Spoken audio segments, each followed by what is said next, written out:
Broadcasting from the beautiful Hill Country in Texas, this is OneRadioNetwork.com. Well, fun seekers, a very pleasant good morning to you. This is Patrick Timpone and OneRadioNetwork.com. How you doing? You good? Yeah? Yeah. Yeah, looking good. We're going to have fun this morning. Sorry, we got a little bit, late. Had a mission control. Had something going on, so we couldn't stream out in the audio. But we always have a lot of people listening on audio and a few people on video. It's funny. It's like people, so many people prefer the audio. I guess you can listen in your headset with an earphone, and I don't know how all that stuff works, but whoever you can listen, it's just great. But then a few people watch on video, and then we go up and BitChute and do all that thing. But anyway, never mind. It's September 17th, and we are live here a few minutes after 10 o'clock, about 25 minutes after 10, actually. Wow, time flies when you're having fun. And we're going to have fun this morning. The title for our show, that you may have seen the slide if you are watching on video, is "The Truth Will Set You Free." Baby, the truth will set you free. And what we put on the front page, what Sharon put on the front page, is even more to the point. Is the truth will set you free. You are the truth. Poof. You're free. There's just no second cause of anything. We are the first cause. So we're going to talk about that today and invite you to join in the conversation if they are so inclined. And you can do that two ways. Patrick at OneRadioNetwork.com. Patrick at OneRadioNetwork.com is the email address, obviously. And for you telephonics, you can dial 888-663-6386, 888-663-6386. 86. Let's get the microphone there in a good spot. How's my light? Okay. All right. Been out in the sun lately.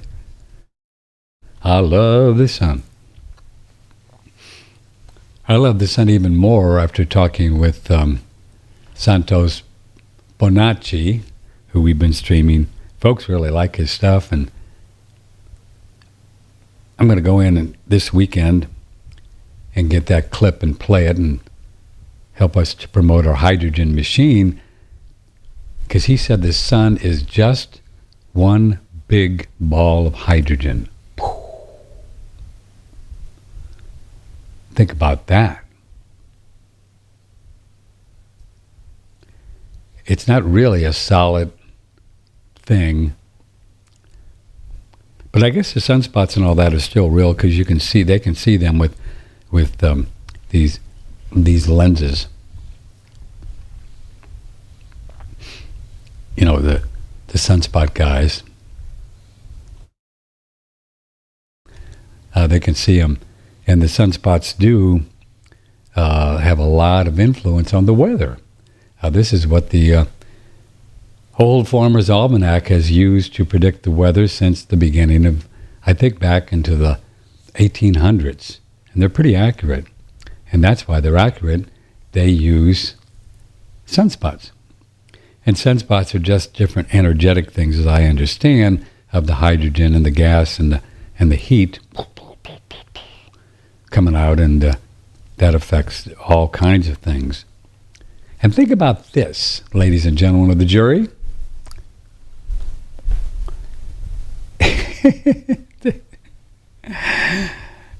NASA says, I mean, go, just Google it, or DuckDuckGo it. NASA says the sun is 93 million miles away.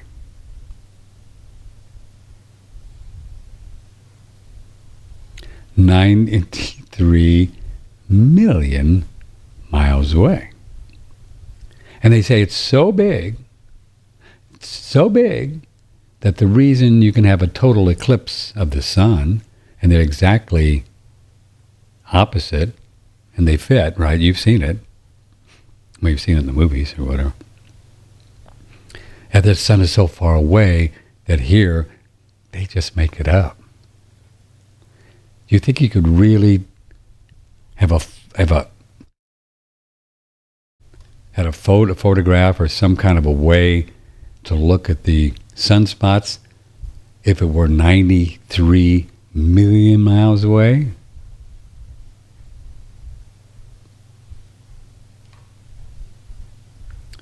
I don't even think I can do it on the calculator. 93 million, and maybe you can, times 5,000 feet. I'll just round it off to 5,000. No, it's just like billions, you know.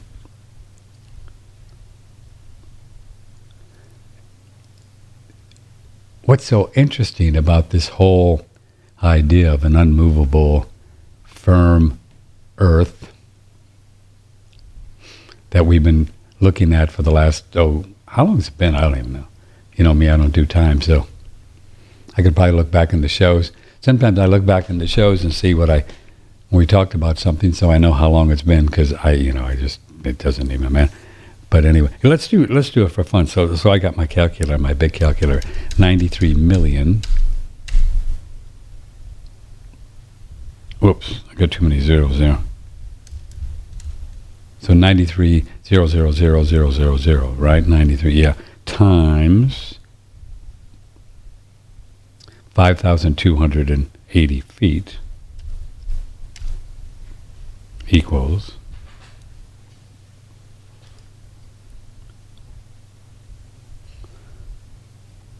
how many zeros is that? Trillion. 1, 2, 3, 4, 5, 6, 7, 8, 9. Would that be billion, right? Yeah, that'd be billion. 491 billion feet. A billion is 1,000 million. So they say, NASA says the sun is 491 billion feet away.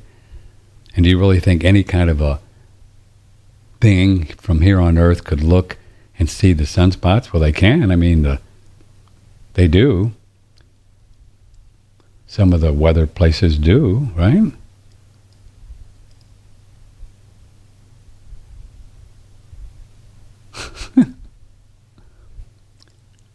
You see, the more you look at it, the more sense it makes, the more, whatever, that the Earth is not a spinning ball. And the more you look at it, and the more evidence you see that it's not, and the same evidence that they have is that painting of Earth. No picture. A painting. You know, and this whole thing about Hubble, I don't even think, I'm really getting tinfoil hatting now, I don't even think that this Hubble thing exists. Because the only picture they show you from Hubble are computer-generated images. They don't show any real stuff, because we've seen the difference between the real stuff, right, with a Nikon 950 of Venus, and we've showed you those videos. I can show them again, and they're just nothing like, I mean, the stars are just poof, poof, poof, fairy dust. They're just sound and light and God and mojo and the planets. I mean, they're just magical, which is why, when Mercury goes retrograde and they do all these silly things, they actually can have effect on us, and why the whole astrology thing works even more so now, because they're not just some dead rock floating around at random, like they say. They're energetic beings. They are souls. They are, I mean, in the ancient times, or long ago, there were gods. They named these planets after the gods, Pluto and Sirius, and Sirius is a star, Venus, and they're like gods because we knew for thousands and thousands of years that we were connected to these guys, right? And they were part of us, and we were part of them. And we are. I mean, it's not New Age kind of whoop-de-doop. I mean, we are. We're part of everything. The birds and the bees and flowers and the trees and squirrels and I don't know, just everything. Show me anything that is not of spirit. Show me anything that leaves whatever. So we know the stars are, and the sun and the moon. We know that they're living beings.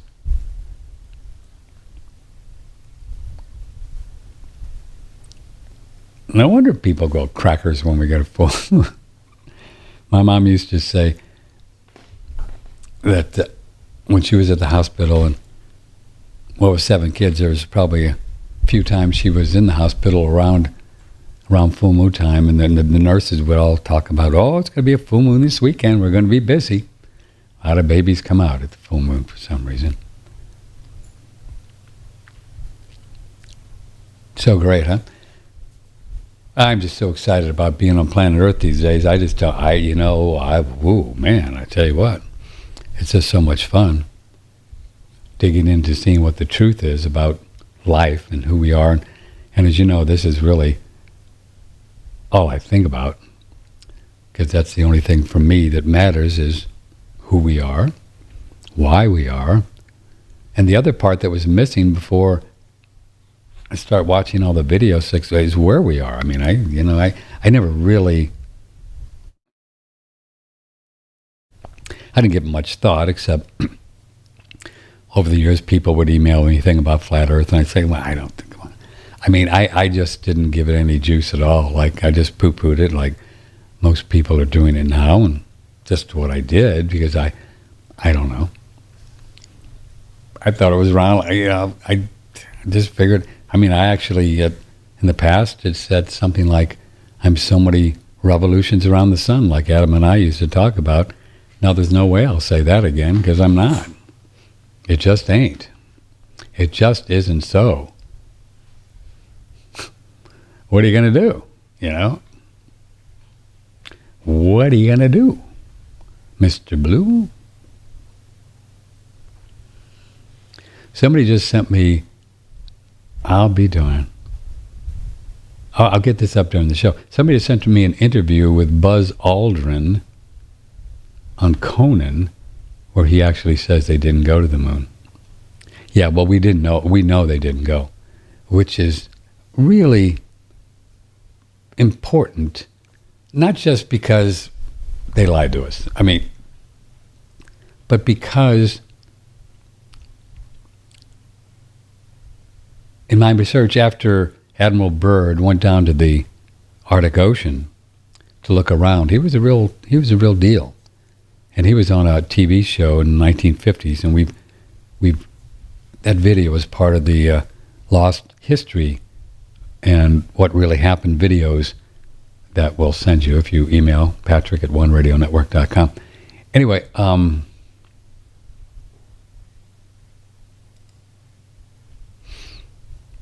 he went down there, and he went all the way to the edge. He went all the way to the edge of the Earth, because the Arctic Ocean is actually surrounding the Earth. The Earth is on a flat plane, and the Arctic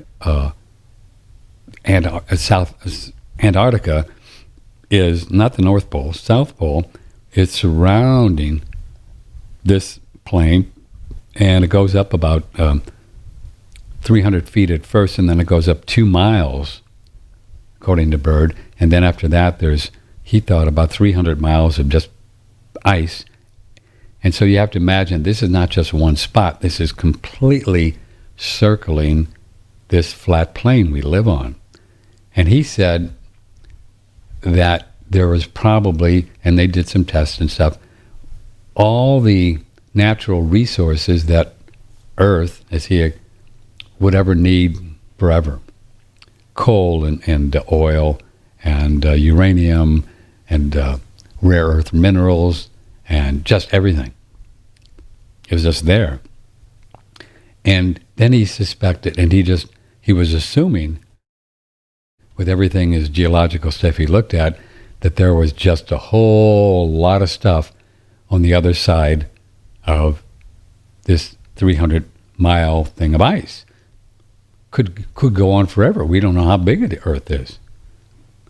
We think it's just what they've shown us, on these maps. By the way, the map that they use now at the UN and the USGS, which is the United States Geological Service, is the same map that was made by a flat earther dude in 1800 or something.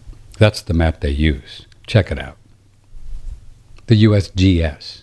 This is the number one map place in the world, right? The United States Geological Survey. That's the map they use. You can even actually see it on Wiki, but they don't make the link back and forth because they don't want you to know that that's what they use. And then, of course, the UN has the flat Earth kind of map thing. That's their logo, which is pretty trippy, right? So after, the story goes, after Byrd, Admiral Byrd, God love him, went down there and he went on TV and really spilled the beans, this is true, they created NASA. There were countries snooping around down there like he was, saying, what's down here? I mean, maybe there's some gold in them there hills, And Admiral Byrd said people are starting to look down there, Russia, and he named a few countries. And I think this was in 1955. This was a TV show, if you can believe it. Kind of like one of these Meet the Press shows. And they were asking some good questions.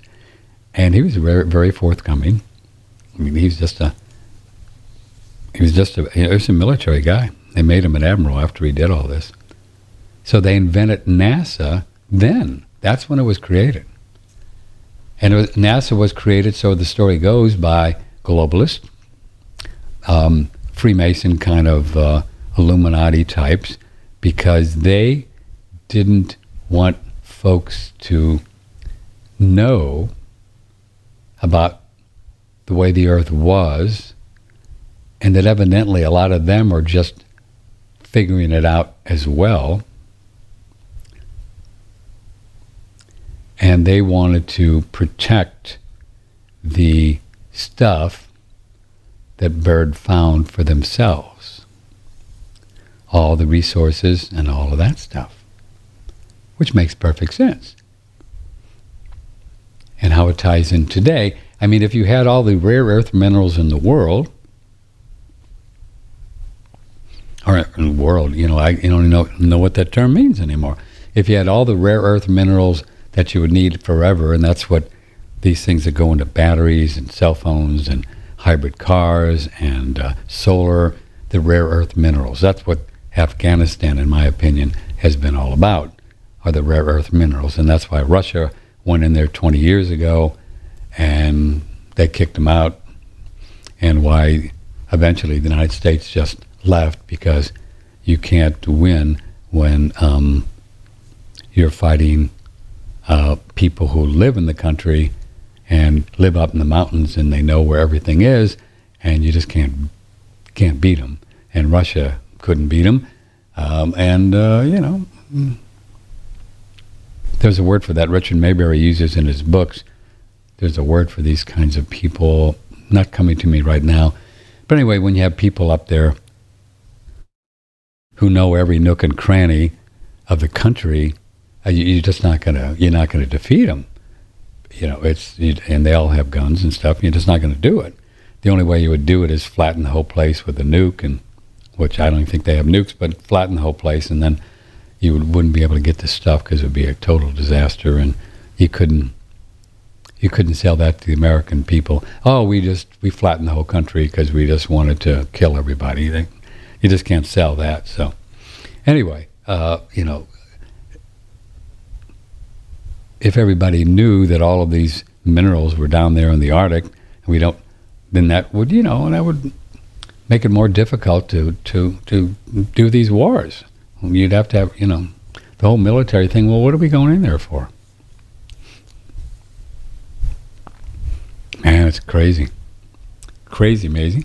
This is OneRadioNetwork.com. Patrick Timpone, September 17th, 2021. If you'd like to be on the show, Patrick at OneRadioNetwork.com, 888-663-6386.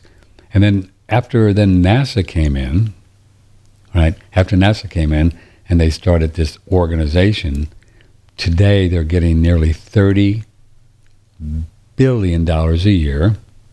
My opinion is just a way to launder money, similar to the military, just a slush fund. We don't have any idea where the money goes. $30 billion to have a fake space station, which we know it's fake. It's been proven. No space station. $30 billion to do what? To put up paintings of planets, and they claim they have Hubble. I don't even think they have it. $30 billion to do what? They could be laundering, I don't know, drug money, and who knows. And then military does the same thing. It's $800 billion a year? $800 billion a year. Nobody knows where the money goes. How many people work for the Pentagon?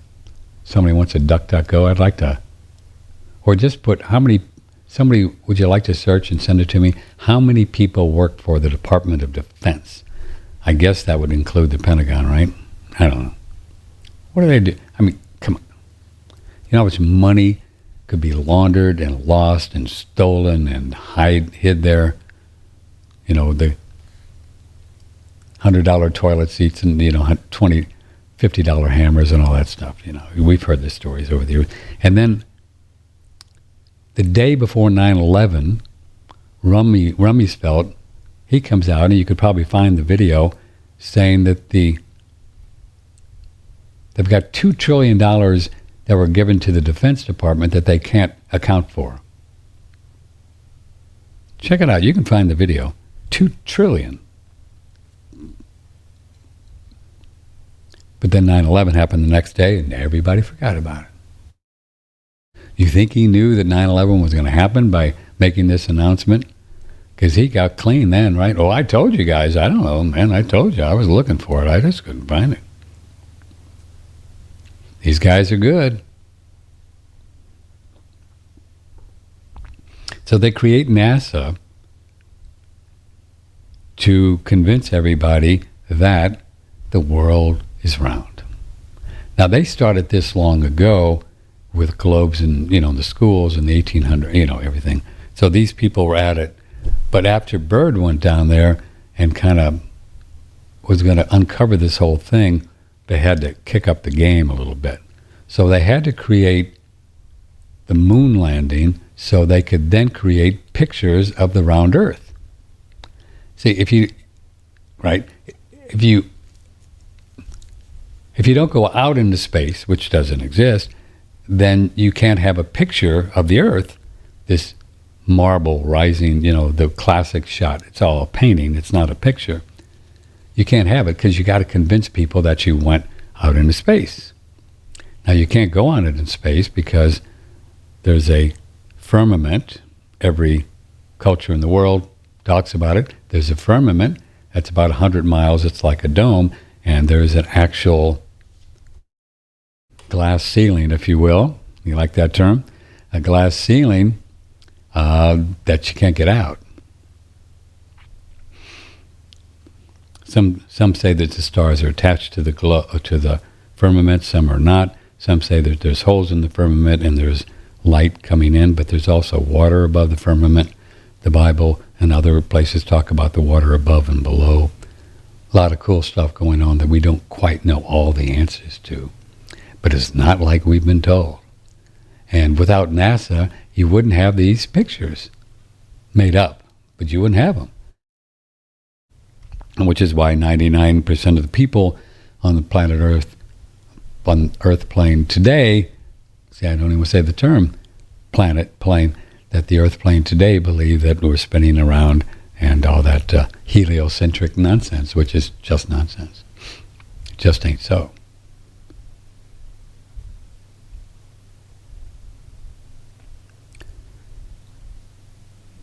If you'd like to be on the show, 888-663-6386. Email Patrick, oneradionetwork.com. We got a lot to talk about today. We're going to have some fun. Stick around. I'm going to play a little clip.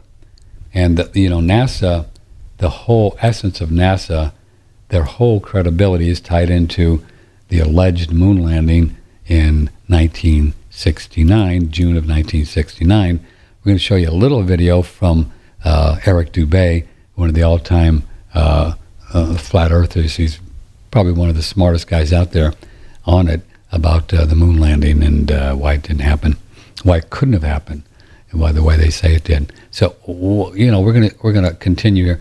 Let me tell you about. Maybe I can encourage you to buy one of these guys. This is how we make a living. Is we So if you buy one of these, we get a commission, and that's good for us. I'll be very honest about it. I mean, but it's not like I would just like to sell you something because the commissions are how we make a living. That would be pretty stupid. You know me, I don't do that. Because this is a good deal. And this is great stuff. This is the AquaCure machine, and it produces Brown's gas, which is a leveraged form of molecular hydrogen that people are using mostly, I would say mostly in Japan and China. And you can go to Molecular Hydrogen Institute and see peer-reviewed studies on how they're using it for cancer. They're using it for we're not making any claims that this will cure cancer. Trust me, we don't do that. No, we don't do that. We don't do that. This will help your body to get stronger, and is an antioxidant, and then no telling what it can do. One of the biggest antioxidants ever. And now that we know that the sun is completely hydrogen, who knows the good stuff that happens when you breathe this pumpkin, like I do every day. I do. And you can drink the water and give Doodle the water, your puppies the water. And you can get one, a couple grand, and a 10% discount. Here's George talking about, I think, hydrogen and actually hydration, I think. George, he makes this machine. Lenny? Oh, no. And you live where, Lenny? Oh, I'm sorry. We RV in our mobile home. And so listening to your commercial, and I got the AquaCure. And man, I love that thing so incredibly much. In fact, I wrote to you right when I got it. That was July last year. And you're absolutely correct about the hydration when you don't drink as much water. And he had mentioned that too. That happened to him, that he was drinking more water when he didn't do it. And I noticed that too. And I came to that same realization that you did. It's like, wait, why am I feel more thirsty? Yeah, really interesting. Mine was due for a cleaning where you have to empty it and everything, and I just procrastinated and didn't do it for a couple of days. And I was just drinking the regular structured water, and I was drinking a lot more water. And I really thought, wow, that hydrogen-enriched water must hydrate me so much because I don't need to drink as much water. This is really cool technology. Hydration is just one of the many things it'll do. Check it out. Lifetime warranty. 1 year, no questions asked. Money back. Guarantee if you don't like it, up to a year. Use promo code OneRadio for a 10% discount. The AquaCure Hydrogen Brown's Gas Machine. You breathe it and you bubble it in the water on OneRadioNetwork.com. And what's cool about it is that there's a lifetime, no questions asked, money back. I'm sorry. No, that's not right. Lifetime warranty on the unit. Lifetime warranty. Lifetime warranty. And then there's a 1 year. Hold on a sec. I was just trying to. Yeah. No, we're not going to talk about it yet. So anyway, there's a 1 year, no questions asked, money back thingy. Those thingies. It's where you can just send it back if you don't like it, which is pretty cool. I mean, how many contraptions or units or technologies have you heard? Right? So that's pretty cool. So check it out. Promo code OneRadio, and you get yourself the AquaCure machine, and very easy to take care of. Very easy. You just put in distilled water, and you rock and roll. I don't use my distiller any longer. I don't have a need to. I just buy it at the store. The bottles, and that's how you make the water if you want. We don't do it all the time. I don't drink the water all the time, but I drink it as much as I think breathing the gas is really where most of the action is. But George says do both. It depends on what you want to do.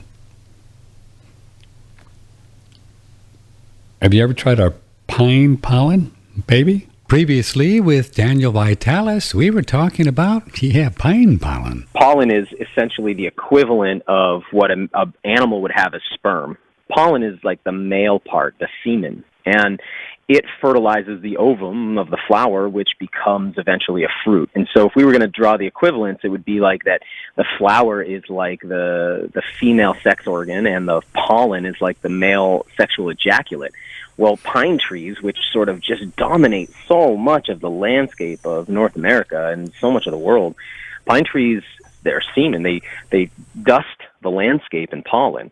And that pollen, being the sort of male part of the plant, has some correspondences to male physiology in our species and many other animal species. So what I'm saying is pine pollen contains all of these different anabolic or androgenic hormones, plant versions of hormones that we need, like testosterone, like DHEA. Well, the birds and the bees and the flowers and the trees. Good stuff, guys, and for you girls, too. Several choices of pine pollen. Any survival link, OneRadioNetwork.com.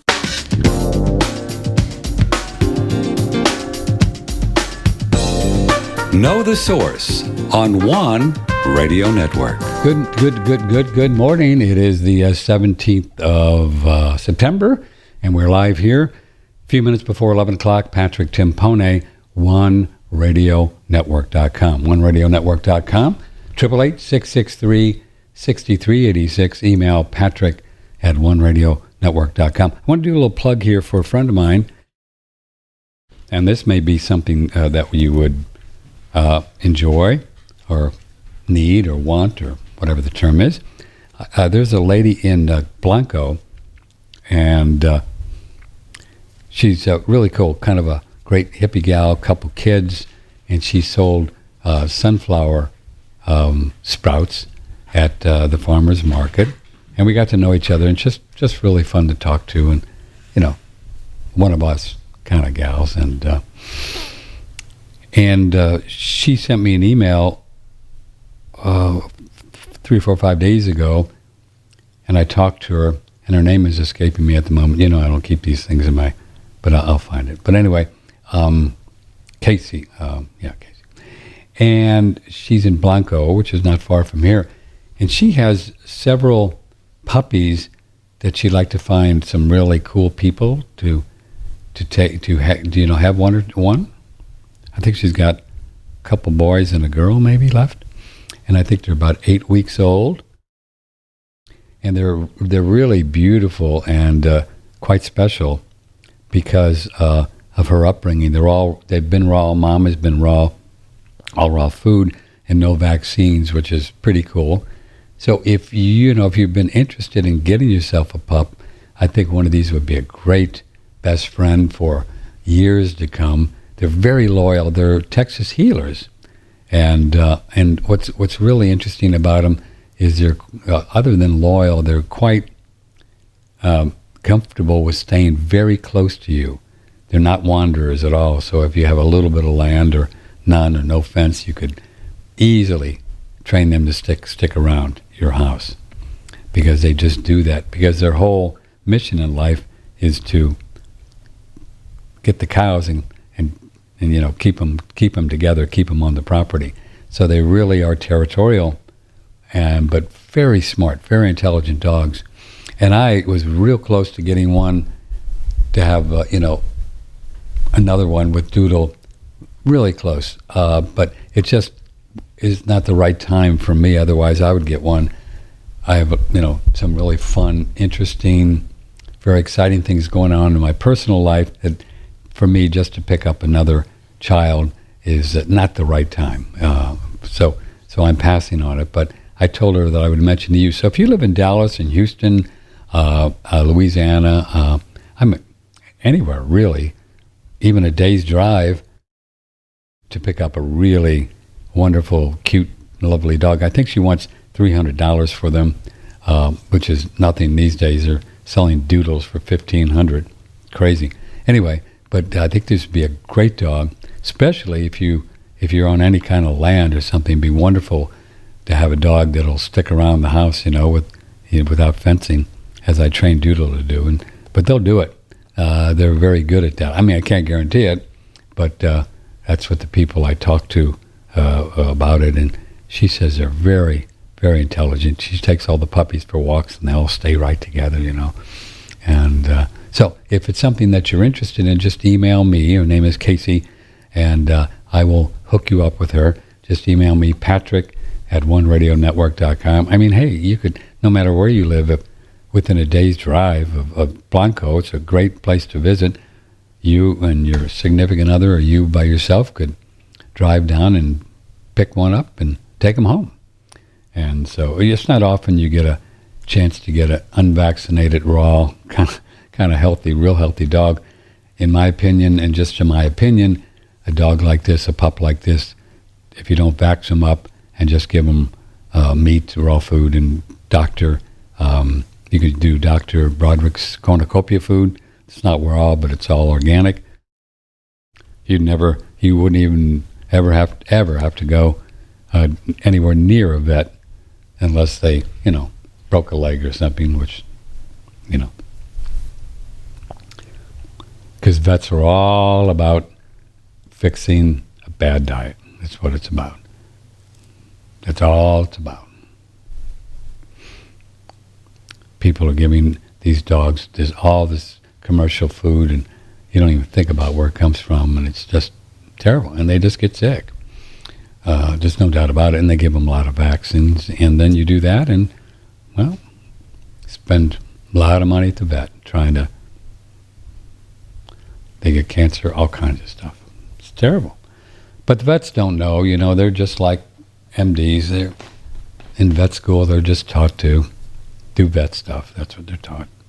And it's a shame, but it's the way it is. But you don't have to do that.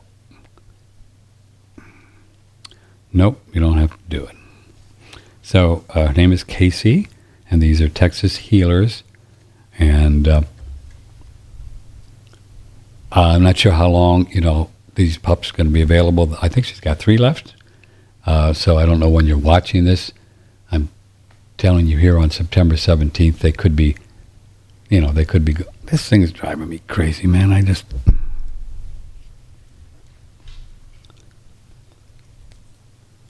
wish I wouldn't even need it. But, okay, it's better like this. Anyway, so I'm not sure when you're watching this, but you can email me, patrick@oneradionetwork.com, and we'll hook you up. So I want to play this. This is kind of fun. So Buzz Aldrin was, I don't think he was the guy allegedly, nobody landed on the moon, but Buzz was not. I think he was one of the 3 that supposedly went to the moon, right, in 1969, as the story goes. And somebody sent me this morning, strangely enough. I didn't even know this existed, but this is, I'm not sure when it was, but it was with Conan O'Brien. I guess he's some talk show dude. I've heard his name, but I've never seen him. But here's Buzz talking with Conan about the alleged moon landing. Check this out. This is fascinating. I remember very clearly, I think anybody who was alive at the time does. I remember my parents waking me up, and we went down and we watched you guys land on the moon. No, which you was didn't. No, you didn't. What? Because there wasn't any television. There wasn't anybody taking a picture. You watched animation. So you associated what you saw with... I have very hazy memories. Yeah, I know. Well, no, but what we saw was we all were gathered around the old curved top radio and listened. Talking about how many feet we were going to the left and right, and then I said contact light, engine stop. It was and a few exciting. other things, and then Neil said, Houston, Tranquility Base, the Eagle has landed. Man, how about that? That was very exciting. Not a bad line. Wow. Yeah. Oh, Conan was so brain dead, he didn't even go into what the guy said. It was an animation. We didn't go there, dude. And Conan was it was very exciting. You want to see that again? I don't think we can play it again. If I knew how to do it.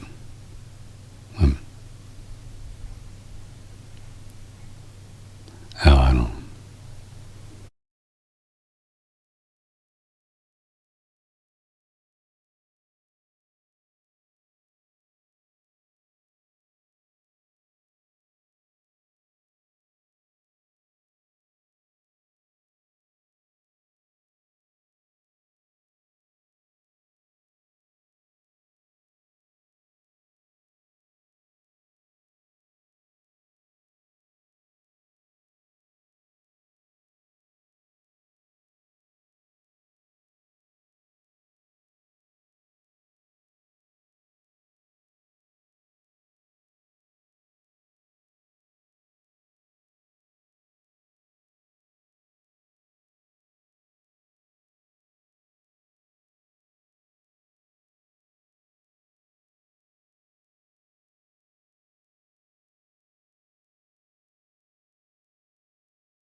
Sorry, I lost the audio.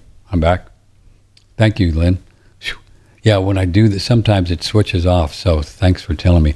Okay, I'm back here. Sorry, we were back, but you heard the Conan O'Brien thing, right? Okay. So let me read this again. I listened to your interview with Santos Bonacci. Maybe I'm wrong, but I sensed quite a bit of, thanks, Lynn, sensed quite a bit of anger and hate.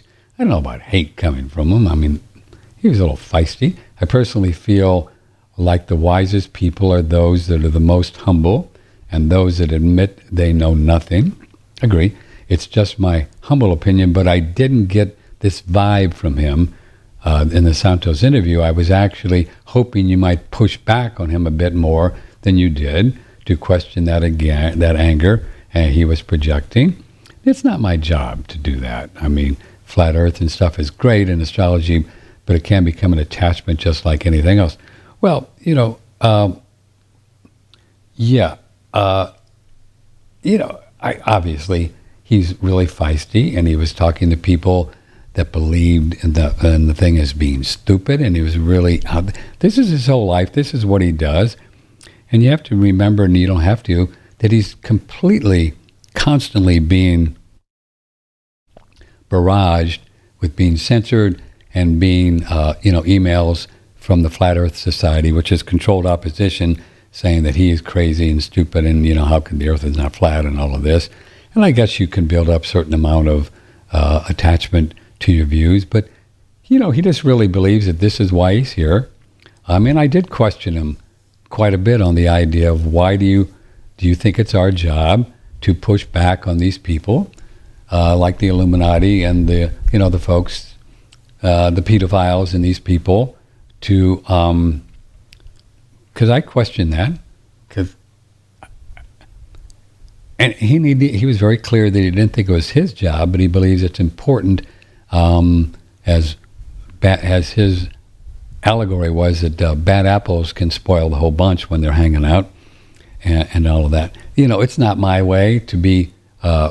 But that's his way, and it doesn't mean, but I appreciate your email. I hear what you're saying, Phil, but everything is what it is, and you are what you are, and he is what he is, and I am what I am, and so that's it. It doesn't really matter. There's no right or wrong way. Everybody gets to do what they want and be who they are, right? I don't think, in my opinion, it doesn't lessen his credibility any at all, because we're all learning.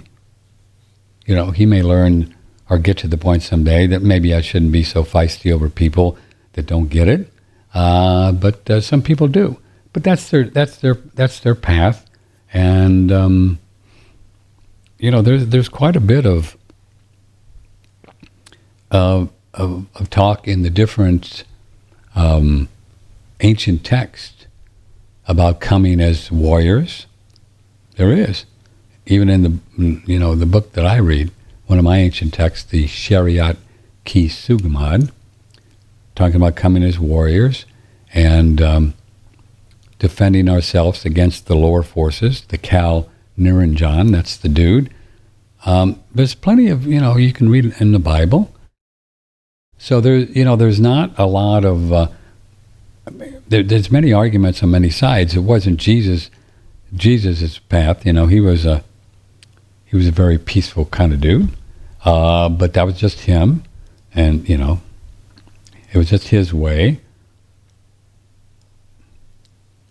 We're all sons of God. He wasn't the only son of God. That's just a myth, sorry. So, he was just a spiritual teacher, still is to many people, and he has his way and he has his path, and you can join him and be his path, and you can think whatever you want about the path. You can think that if you don't accept Jesus, you're going to go to hell. Good for you. That's not true, but you can think that. Or, you can think whatever you want. And your way is the perfect way, because the truth will set you free, and then you get to experience whatever that is. And nobody should ever try to stop you or change you. I won't. I'm the last guy that's going to do that. But it's just your way, it's your path, it's your truth, and the truth will set you free, because you are the truth, and if it sets you free, good for you. Right? When you leave this body and you really believe in Jesus and believe there's a heaven like Jesus, whatever, I'm sure you're going to experience that. You absolutely will. And then you get to experience it, and how long you stay there is up to you and Jesus, and is there more? Well, you're going to find out. But that's just the way it is. We are our own truth. We're the only truth there is. And there's no second cause, and that was really the key thing to our show today. There is no second cause other than you and I. In other words, there's absolutely nothing out there. Nothing. No energy, no force, no God, no nothing that is a first cause. You are the first cause, meaning everything in your reality is caused by you and me. Everything. Nothing happens by accident. On Earth, where this is a law, as Santos talked about, this is a planet of karma, a plane of karma, and that's what's controlling everything, our karma. Everything. So every experience that you and I have is just our karma. And we are the cause of it. Spirit, divine spirit, is the juice, but we, using our mind and our heart and our energy and our focus, we create everything. And it's all illusion. It's all just a dream. But so we get to dream whatever we want. So the truth is us. There is no truth other outside of us. There is no God, in my opinion, outside of us. We are part of it. It is part of us. And it's not just making things happen because we're good.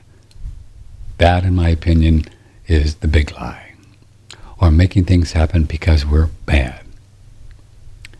The other big lie. Just a lie. There's no entity outside of yourself and myself that are judging us. You think God judges you? Does Jesus judge you? What did he say? Judge ye not, or you shall? Yeah, I think. The only people that have been judging you are the religions that came up from the work of Jesus and Buddha and all that. And it's all crap. It's all religious idea, sin, all that. Just made up.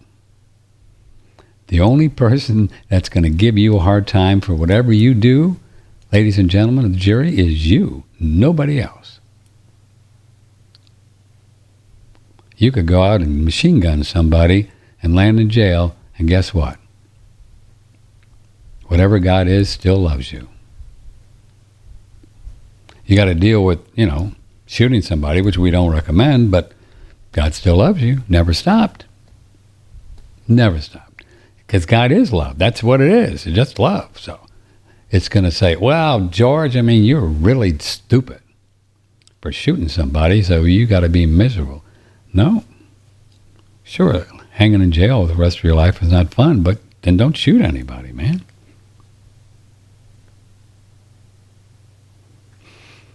So you are the truth. The truth will set you free. Once you understand that you're the truth, and I'm the truth from my life, then we're free. Poof. Nobody can stop you from doing anything.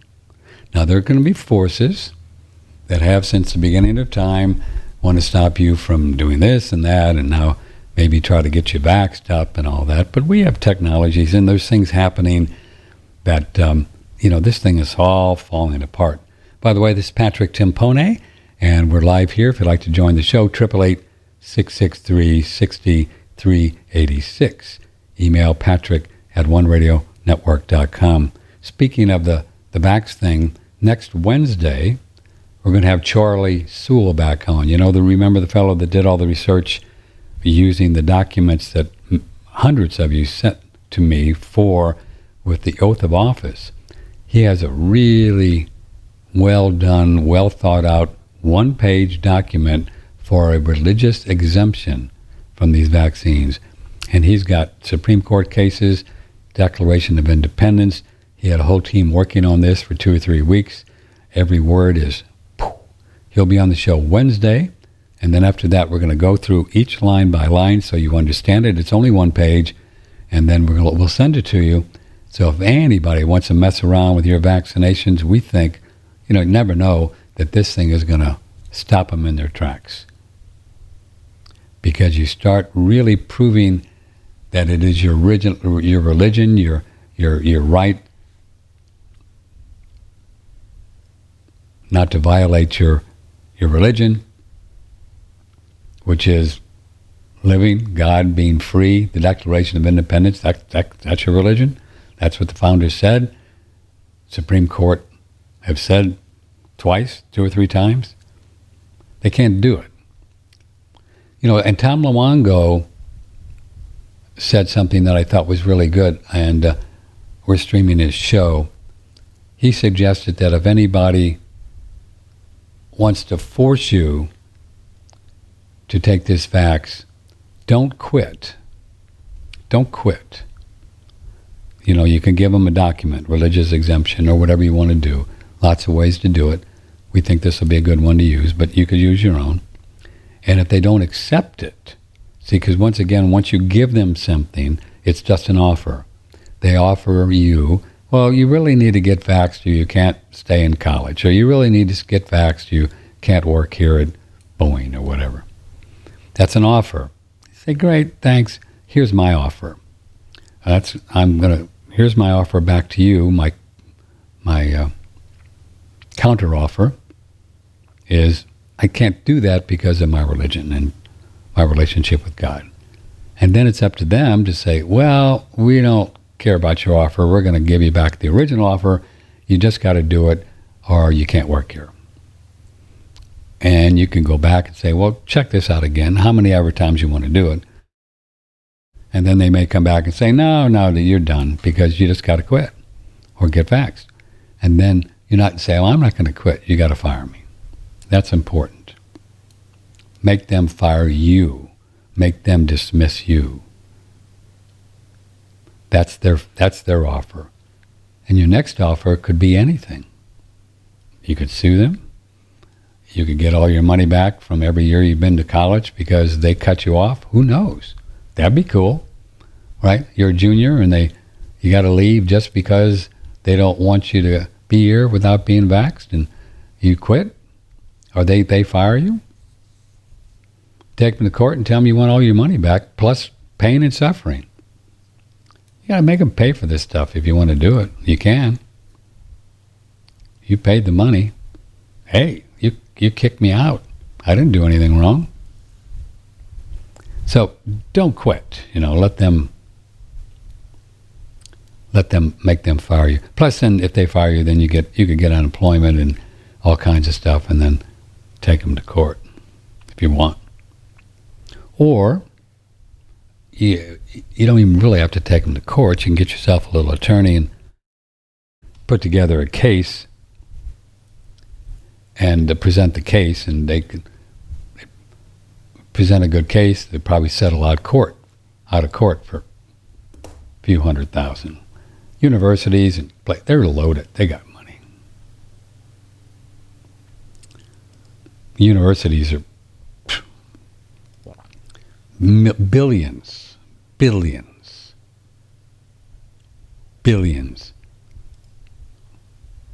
in assets. Billions. Oh yeah. I think University of Texas has 10 billion in gold or something. They have all these people graduate, these rich people, and then they give them money into, what do they call that? Well, all universities have it. These trust funds and these huge endowments, right? You can imagine some place like Harvard, or you don't even want to think about it.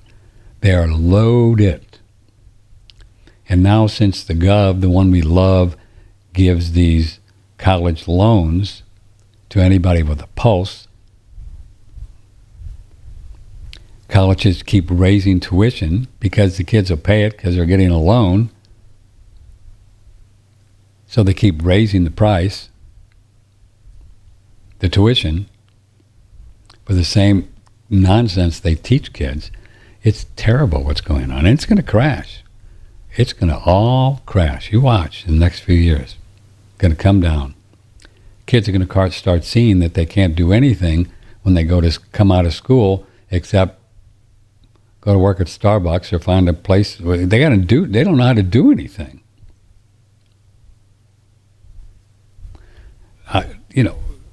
Except in things like computer science and stuff, they learn stuff.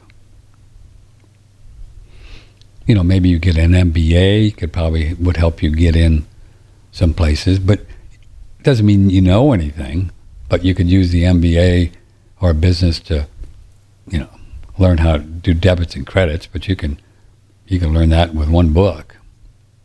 But they don't understand money. They don't understand how it works, the Fed or central banking, or they don't understand anything. They don't teach you any of that stuff. You could listen to 2 or 3 years of Andrew Goss on our website, The Real World of Money, the audios, and know more than any MBA is going to teach you. I'm cereal. I'm gluten-free cereal on that.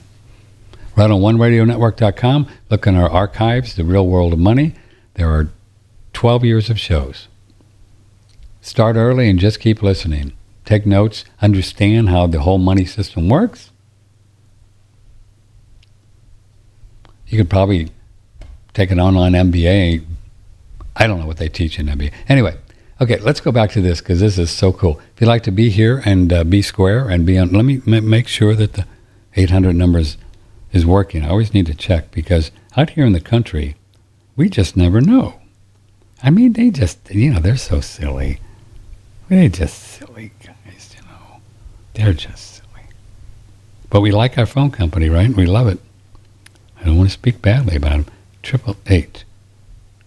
I love your phone company. 888-663-6386. Okay.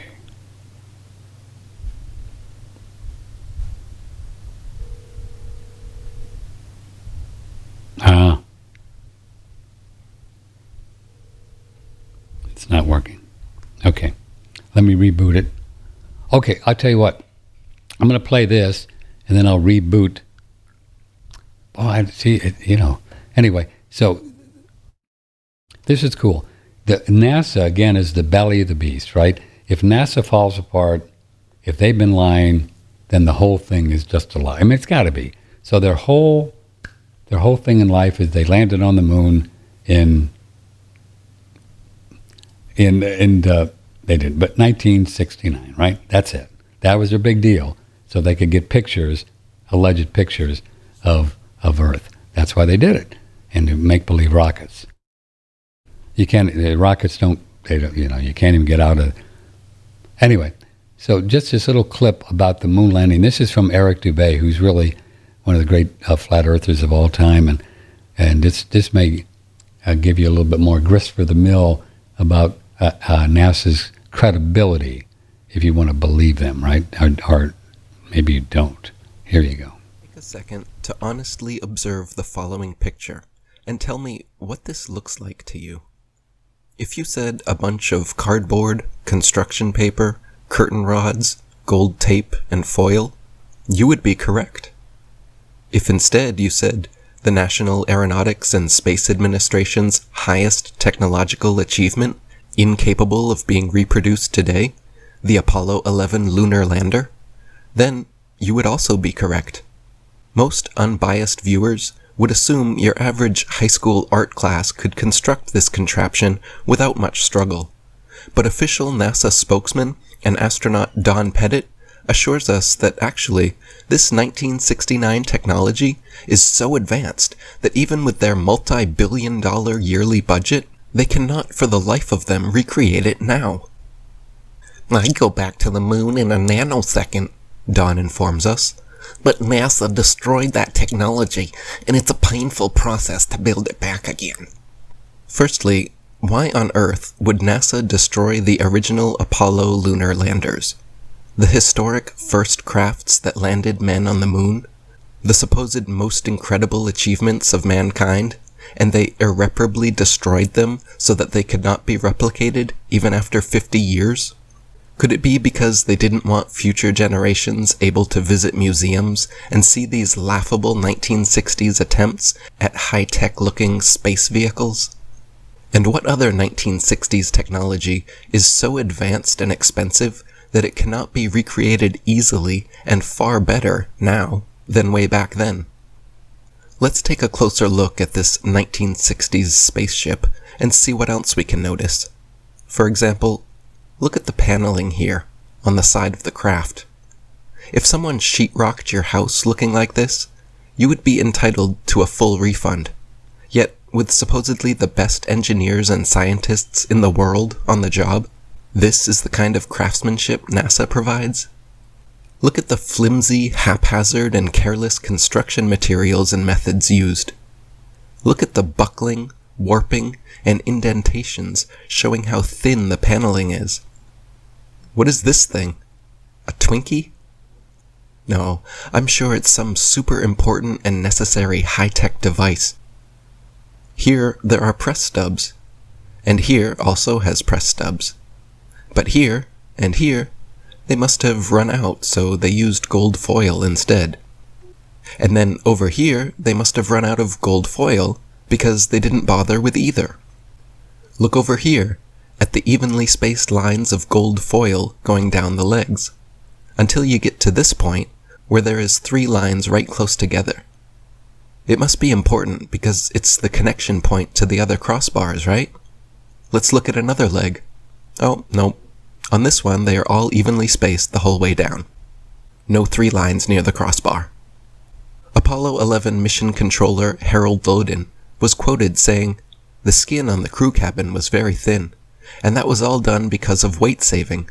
If you really took your finger and poked hard at it, you could poke right through the outer skin of the spacecraft. It was about the thickness of 2 layers of aluminum foil." Project manager Thomas Kelly concurred, noting that the skin, the aluminum alloy skin of the crew compartment, was about 12 1/1000ths of an inch thick, equivalent to about 3 layers of Reynolds wrap that you would use in the kitchen. Apollo astronaut Jim Lovell said, "Whenever I saw a model of the lunar module, it had these rigid sides and looked really strong. Turns out that external portions of the lunar module are actually made up of mylar and cellophane, and it's put together with Scotch tape and staples. We had to have pads on the floor, because if you dropped a screwdriver, it would go through the floor. Apollo astronaut Gus Grissom even famously hung a lemon on the lunar lander just weeks before the mission started. The dictionary describes lemon being a word used to describe things, especially automobiles, regarded as unsatisfactory, disappointing, or feeble. The lunar lander was never even once tested on Earth, landing here from any altitude before supposedly going and successfully landing on the moon. There, this pathetic cardboard and tinfoil construction allegedly fell from lunar orbit at 4,000 miles per hour, then used retrothrusters to slow it down and safely landed without a hitch on the lunar surface. When the astronauts did practice in other training vehicles, 3 out of 5 of them crashed, and you can see here how difficult they were to control, even in broad daylight, on Earth, in optimal conditions. The idea that the actual lunar lander was never once tested on Earth, but then made a perfect landing on the moon, is one small step for lying Freemasons, and one giant leap for brainwashed mankind. This is a 7,500-pound thruster. Look how powerful this is, how big, how much dust it kicks up, and the light it creates. The lunar lander's thruster was even bigger, at 10,000 pounds, and somehow didn't kick up any dust, left no blast crater under the craft, and not a grain of sand on the landing pads, as if it was gently placed down by a crane in a studio. Here we see the lunar lander redocking with the command module.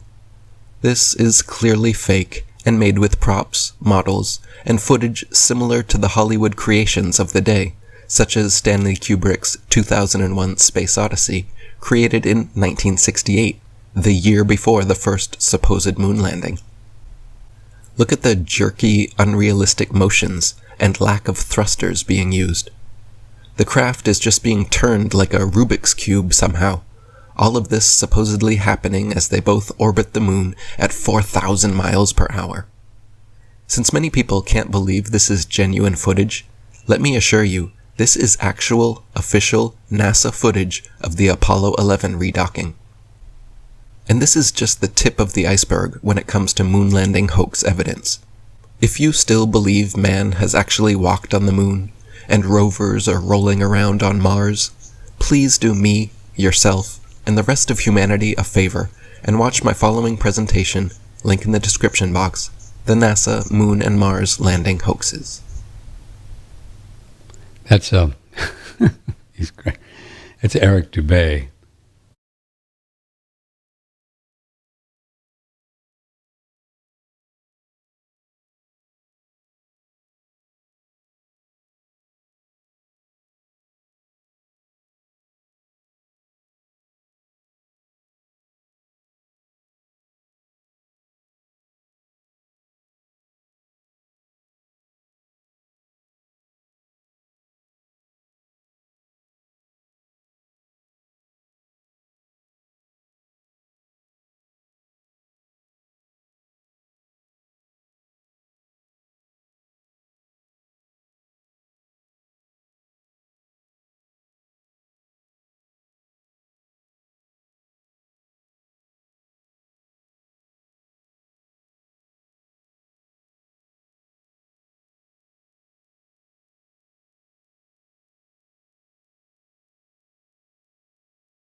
Okay, got it again. Thanks again. Yeah, every time I play a video like that, then it turns off the audio. So our phone lines are working again. I'm back, and let's take a phone call. Good morning. Who's this? Lynn, you don't have audio. I know. Again. I got it, baby. We're on. All right. Thanks. I think glad she's watching and Sharon too. Yeah, she called this time, man. Yeah, when we do these videos, for some reason, it turns off the audio, and I'll work on that. Anyway, we got audio. Thanks. Now, and the 800 number, as you can see, is now working. 888-663-6386. 888-663-6386. so we know it works. Thank you, Lynn. Yeah, for some reason it does that. Anyway, I was saying the video that you watched about the moon landing thing was from Eric Dubay, and we caught up with Eric on his Facebook page, and he will come on someday, but he just can't. He just he's overwhelmed right now, so he can't do it. So he'll come on soon. But we're going to do it. We have another flat earther coming on. Oh, good! I can't wait. This fellow is named Dave Murphy. Dave Murphy, and he's going to be on, I think, a week from Tuesday. Yeah, a week from Tuesday. Dave Murphy. He's got some cool stuff. He'll be great fun. Next week we have a plethora of fun people. Richard Massey, Ray Peat. We are going to record Dr. Cowan and Kaufman Monday at 2 o'clock. Maybe Sharon, maybe we can put something up on the sticky for that. Because I want to play it back Tuesday morning, and then so people can ask questions. We'll work on that. That'll be something.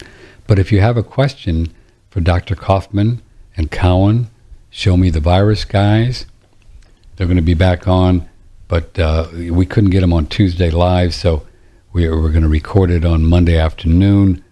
But if you just email me, patrick@oneradionetwork.com, and we'll ask them the question. But it'll be great to get some fun questions for them. My first question is going to be, I've already got it planned out, is it possible that people somewhere in some lab can do a gain of function kind of a spooky Fauci, Wuhan, I don't know, China virus and somehow release it in the air, and you could breathe it in, get sick, and then share it with somebody else? Is that even possible? My first question. That'll be Tuesday morning. We'll play it back. Charlie will be here on Wednesday, as we told you, and he's got a very a concise, we believe, powerful religious exemption document that you can get from us and use it for wherever you might want to use it. And then Melissa Sell, she's great. This whole idea of that we create all diseases through our thoughts, our feelings, our emotions, that we get caught up in, is totally true, absolutely true. Her specialty is German New Medicine, and Dr. Hammer, who brought this out, proved it by looking at the brain and all that. So this is really key stuff, and this is why the whole germ theory thing is so important. Because modern medicine is built on the germ theory. You go to the doctor, and they'll just say you got something, right? Well, you got some virus, or you got some bacteria. It's just not true. It's just not true. And the whole model's built on this. Cancer is just another story. They have no idea of how people get cancer. They just make it up. They just think you get it. You just get it, and come to us, and we'll cut on your breast and see if it's malignant, and then if it is, we'll cut it off and give you chemo to kill it. I mean, it's so barbaric what's going on in the medical model of cutting up women. Guys too, but it's terrible what's going on. They have no idea what cancer is. They just are totally in the dark. We know what causes cancer, that we create it with everything that we do, our lifestyle, what we think, what we believe, what we eat. We know it. It's no secret any longer. Now, the Mayo Clinic, are they going to come around to that? Probably not. Is NASA ever going to come out and say, you know what? We, but But Buzz Aldrin just said that it was make-believe on Conan O'Brien. But do you think they're ever going to come out and say, you know what, we just, the moon thing, it never happened, and sorry. Then people would start questioning rockets, which don't exist the way they say they do, or Hubble, which doesn't exist. I don't think it's even out there. I don't think they think, well, there's no space. So, if they got Hubble under the firmament, it's up on a balloon, and because you don't circle the Earth, you just can't. So maybe it's up there on a balloon somewhere, but if it is, well, why don't they just, maybe that's why they don't show a picture of the round Earth, because you can't get high enough under the firmament to look at the Earth. Who knows how big it is? It could go out for 3,000 miles on the other. Who knows? Maybe that's where the term ETs come from, extraterritorial. Maybe there's people on the other side of this huge ice thing that they have a whole other culture, or maybe they're in a different reality spiritually, or maybe they have technologies that they can fly around, and those are UFOs. Some people like Bonacci and others say that the ETs are actually living under the Earth, and they can't get out because they're fallen angels. That's kind of a great story. They're fallen angels, right, and they can't get out, so they're trying to figure out a way how to blast through the firmament to get the hell out of here, because, they're just... Now, there is quite a bit of evidence, and this kind of is a disconnect for me, because I don't really think they have all the nuclear weapons, Russia and China and North Korea. I think the whole North Korea thing is totally made up. I don't even know if this guy exists. He could be some hologram guy with a funny haircut, because there's just one other spooky, But anyway, there's quite a bit of evidence that back in the 50s, when all this whole NASA thing was starting, and they start to understand that the Antarctica thing was really, the center of the universe kind of thing, that the globalists wanted to bust through the firmament and to see what's out there, right? And they were sending up nuclear, and this was back in 58, 59, 60, and it happened a lot of places out in the South Pacific about 5 years before I went to the South Pacific. But I didn't get radiated, so I don't know what it was. I mean, I'm crazy, but I didn't get all radiated. But they were out there at Bikini Island and different places, and they were trying to shoot up and bust through the firmament. Never happened. They couldn't do it. Whatever it is, whatever God created and we created when we evolved, it's pretty tough stuff.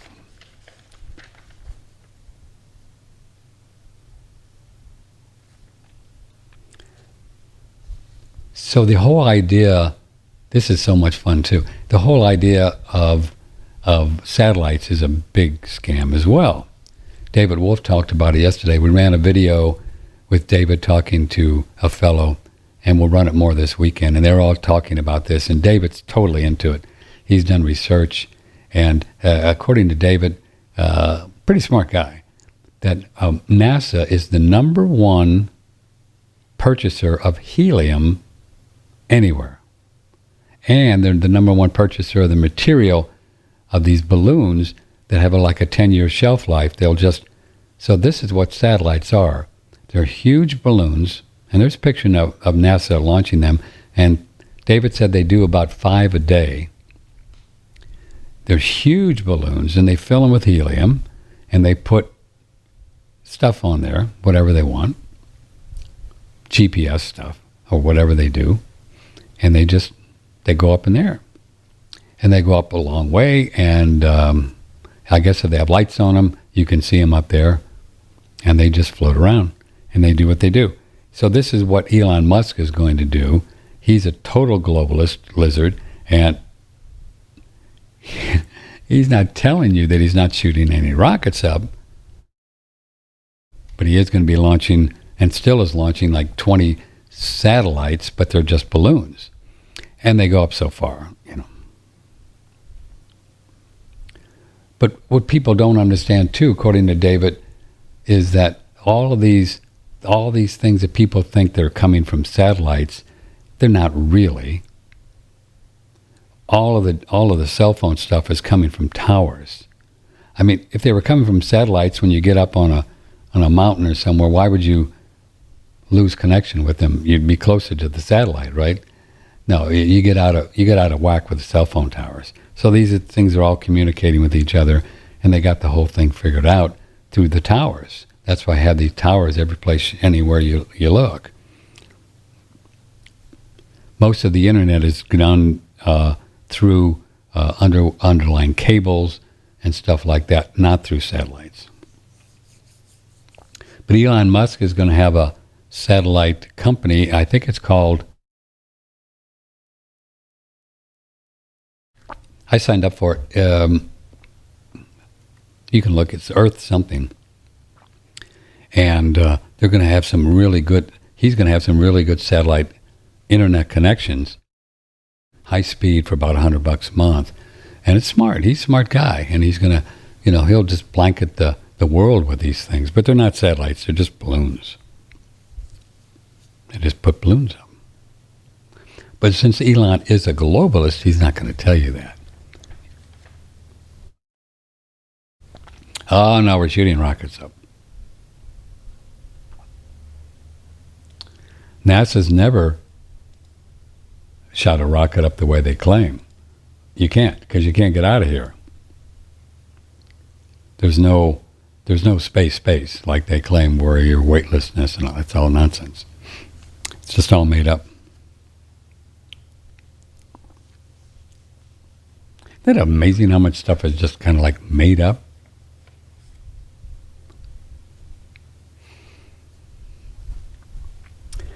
Let's look at some emails here on this 17th of September, 2021.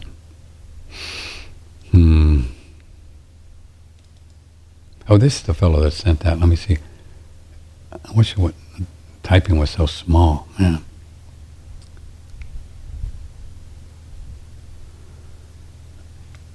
Yeah, with the lights, it's hard for me to read. Let me put it to bigger. I can do it. Okay. The link here is with Buzz Aldrin interview with Conan. I mentioned during my initial phone conversation. Oh, this is from Taylor in Austin. Yeah, he's a cool guy.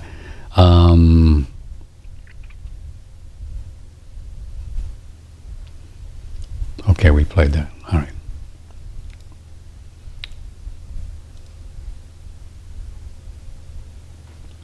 How long does remdesivir stay in your body? Does it always damage organs? How do I combat the effect? I don't know. Oh, they were referring to the show we did with Dr. Artis. That's above my pay grade, Judy. I just don't know. Dr. Artis is pretty available. You can go to his website. I think it's Dr. Artis Radio Show. .com, something like that, ARDIS. Email him. He knows a lot about remdesivir. He's been on the show twice. And if you don't know the story, he says that he can prove that remdesivir, this drug that they're giving people in the hospital when they present themselves with detox, with whatever they create, and then they give them remdesivir, which poisons the kidneys, and then the kidneys, the lungs fill up with water, and then they put them on a ventilator, and then they die. This is pretty much what he thinks is going on. And then another thing we're going to talk about Cowan and Kaufman about is that I believe this virus does exist. This virus exists in people's minds. And when it exists in the mind, it exists in the body. And then the body gets sick. If you really believe in a virus It's in your body, right? And then anything can happen. It just depends on what you think the virus is going to do to you. So everybody's different. If you're really scared and it could kill you, you could get really sick. If you think you might just get the flu, then you'll get the flu. Whatever you believe is going to be your experience is what you'll receive. So think about it. Millions of people going to the hospital because they got a phony test, because they believe the virus exists. So you have first the belief system the virus exists. That belief is in your body. Katie bar the door from there. Then you go and get a test, which is false. So then you say, wow, I really got it. And then pretty soon you start feeling bad. Okay? Natural. And whatever symptoms you thought you were going to get, you'll get. And then you get scared. And then you go to the hospital. And then, they kill people.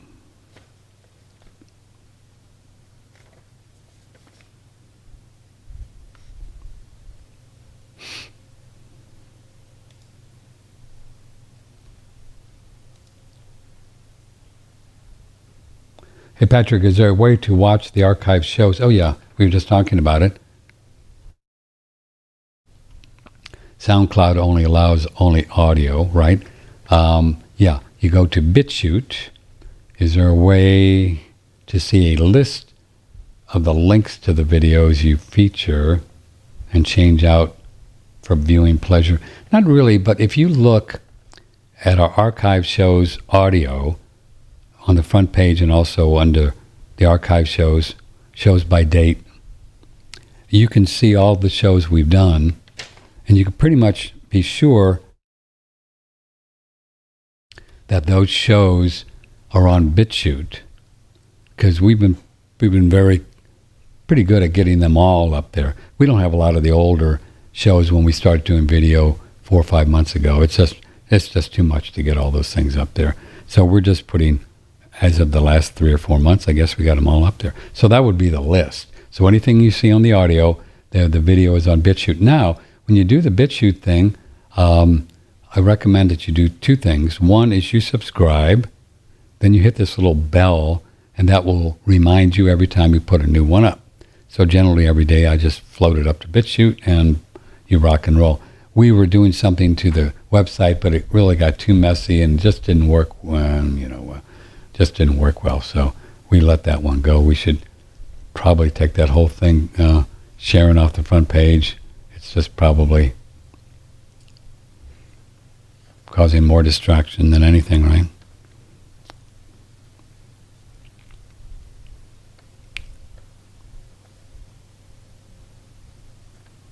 How much are these puppies going to weigh? You were talking. Oh, yeah, I don't know. I think they're going to be, she said, about 35, 40 pounds. So they're not going to be huge. We're talking about some puppies that this lady I know in Blanco has, Texas healers, that are supposedly, from people I've talked to at the farmer's market, they're very loyal, very smart, and also they stick around. They really want to stay at home. That's kind of their cool thing. One lady I talked to, who is she sells lamb. She said she had a couple of healers, and she had one that would just stay on the porch, no fence, nothing, would just stay on the porch and go off to pee. That she was that, kind of protective of her. So they could be very, very loyal dogs, and they're in Blanco, and I think she has 3 or 4 pups left. I don't know how many, but email me. I'll hook you up with her. Her name is Casey, and you could drive in, do a day drive, no matter where you live, really. You wouldn't have to put them on a plane if you want to get, and they're raw. Mom's been totally raw, no vaccines, so pretty cool. You know what I mean? Be a nice puppy to have, nice dog to have. Okay.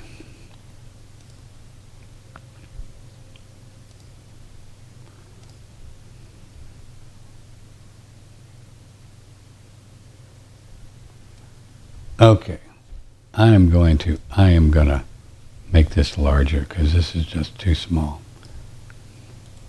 Let me copy. Let me go to Word. Let me go to Word?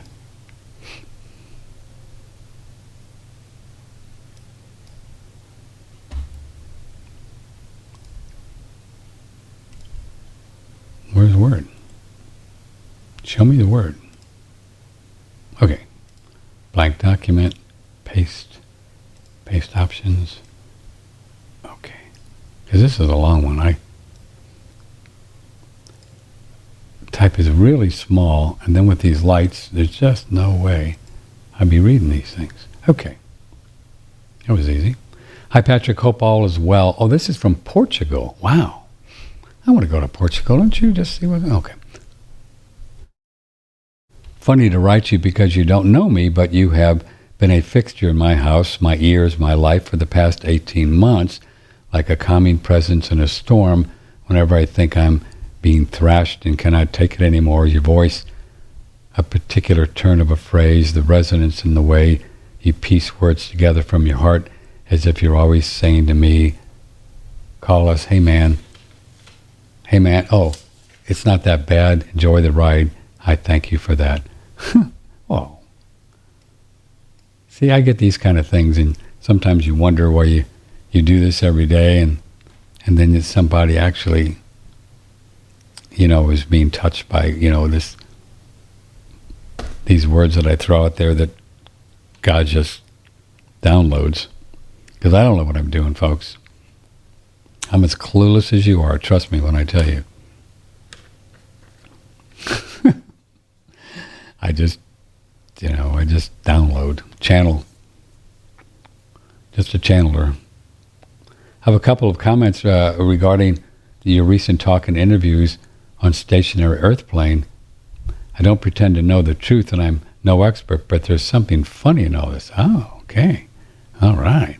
I really like the tone of David Weiss's voice. He seems genuine, honest, even humble.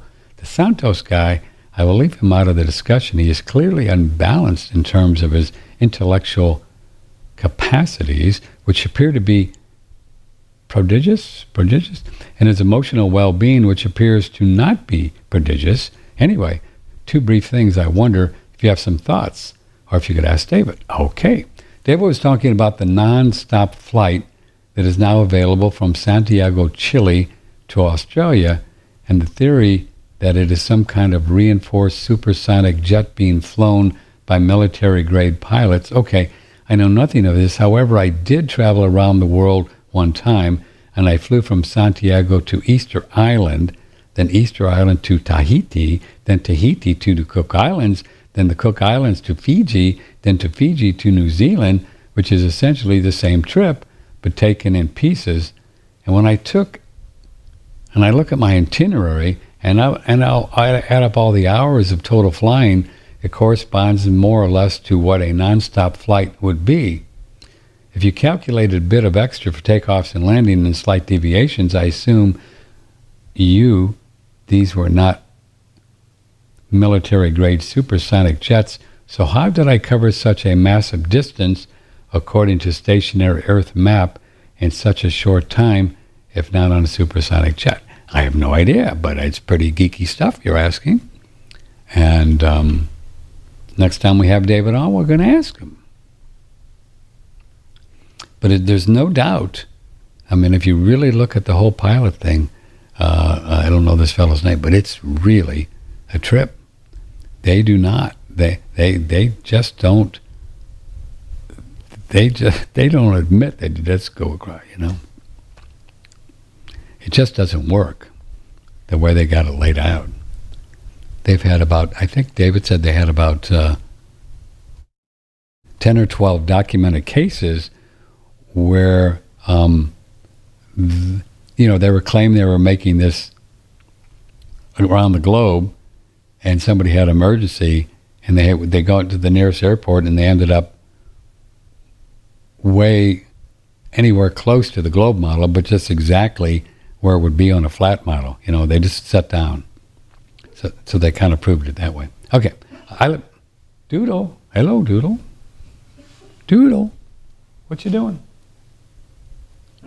Doodle. It's okay, sweetie. She's dreaming. It's all right, baby. It's okay. I'm right here. Sometimes she chases rabbits in her dreams. There she is. I live in Portugal, close to the sea, surrounded by sailors. David was focused on flights, but what about sailors? My friend Nuno, a passionate lifelong sailor, has sailed from South America through the South Pacific to New Zealand and on to Australia. When I showed him a flat Earth map and asked if he traveled the massive distance between South America and New Zealand, according to that map, he looked at me like I was literally from a different world. Now, he's a kind of a gentleman, and he accommodates my quirkiness. He considered the distance that would have been traveled in his boat, and he assured me with great modest confidence there was no way he sailed that far in that time he took to make the traverse. Yeah, I mean, I can't answer that question because I'm not looking at a map and I don't really understand it. So I wonder what you, David's response to this is. I'm not trying to disprove anything. I get it. I too think we are lied to about many, many things, but something from my own life experience keep me from fully appreciating this flat Earth, immovable plane possibility from Billy. Yeah, well, I would just keep looking at the videos and working it out yourself, because I think you could kind of look at it.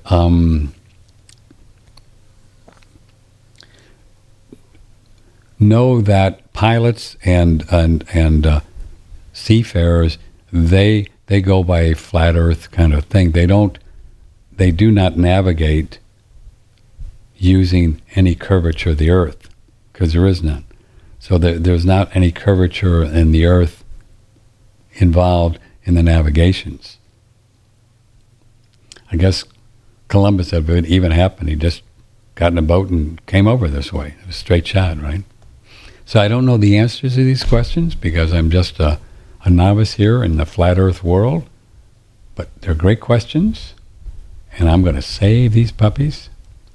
And next time we have David on, we're going to have some good grist for the mill. Thanks for the email.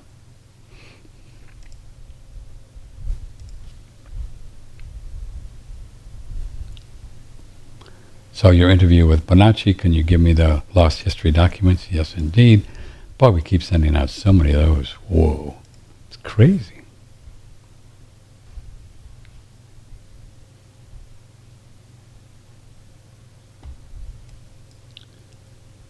Here's an email about Bonacci. This show makes me wonder if our young adults have an education in mathematics and the sciences. Amazes me how there are guys out there that are actually convinced people to drink the Kool-Aid. First attempt to convince people of everything they thought they knew that just ain't so could be a very simple feat if ignorance is bliss. Scary thought.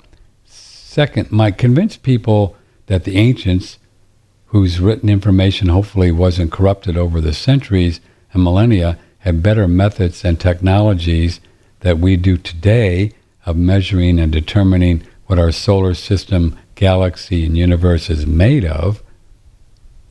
Ever seen the image from the Hubble? No, there are no images. They're all paintings. The NASA Hubble Space Telescope is a project of international cooperation between NASA and the European Space Agency.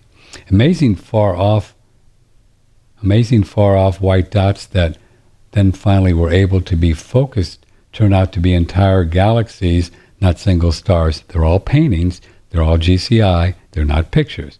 Come on, Patrick. These are conspiracies out there, and they are conspiracies. Oh, they are conspiracies, usually from unhappy campers that aren't too thrilled with life anymore and need attention and are on their own fantasy world. Really? Your stuff and interviews on the pandemic shows are spot on. A true conspiracy, a secret plan by a group of do something unlawful and harmful, penetrated and blah, blah, blah. Oh, so he says I'm a conspiracy theorist and I'm just not looking at the truth. So I would argue to you, sir, kind sir, if you look in the dictionary, the definition of a conspiracy is two or more people, two, or more people getting together to break the law. So I would say that lying about your job, NASA, and the European Space Agency, which is the NASA of Europe, if they're lying, that's a conspiracy. So you, sir, are believing in conspiracy. Not me. You believe in a conspiracy, not me. That's a perfect conspiracy theory. I'm not going to call. NASA is proven to be fake. We know it. Didn't land on the moon. Never shot up any rockets. Do helium. Everything that they put out are paintings, CGIs. They're not actual pictures. Not one of Earth, ever. So I don't know about this European Space Agency, but I suspect they're the same thing as NASA. So now you have a real conspiracy, two or more agencies that are conspiring to make you believe that I'm crazy and you know what you're talking about. But I'm not saying you're crazy, but I don't think you're accurate. And, come on, really? Unhappy campers that aren't too thrilled with life anymore and need attention on their own fantasy world? I would argue, sir, with all due respect, you're in a fantasy world and I don't need attention. If I need attention, I'd do a talk show. Wait a minute. You know what I'm saying? That's not, come on. You don't have to get snarky. I'm not going to get snarky.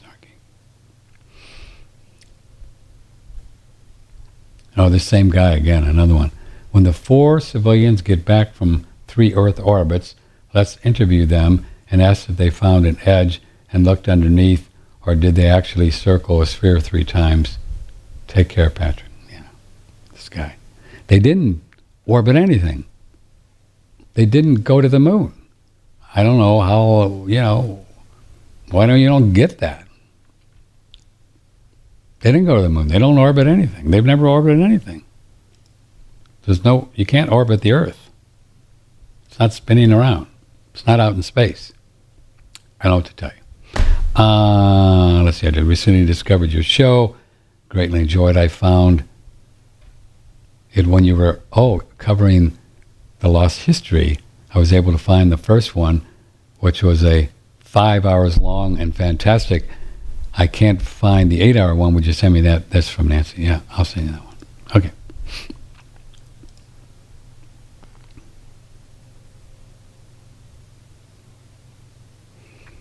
Oh, man.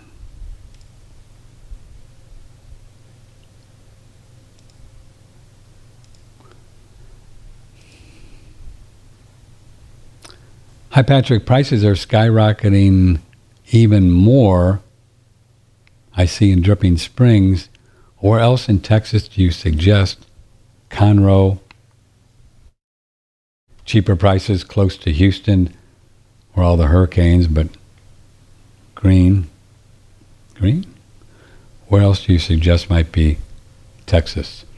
Well, I think you could look at the Texas map, look at Dripping Springs, where you see Austin.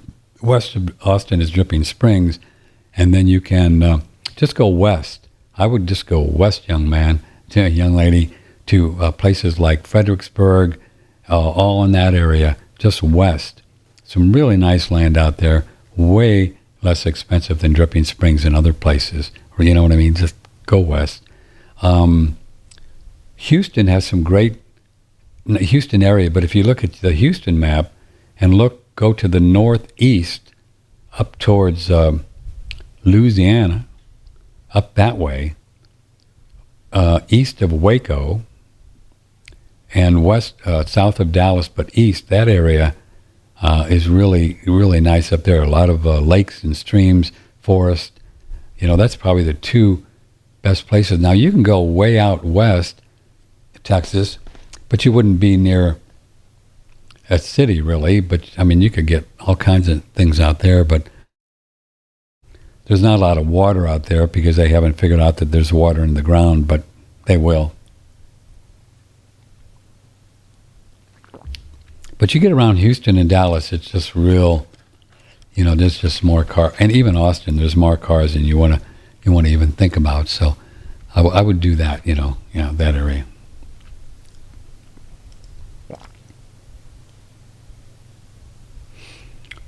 Emails Patrick at oneradionetwork.com, or if you'd like to call 888-663.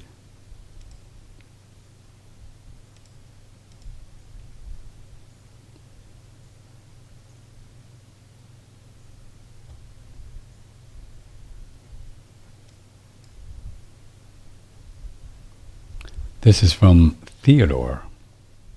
Please send me the video footage of Flat Earth. These people are crazy for this stuff. By the way, I had my granddaughter, 15, stay with me over the summer.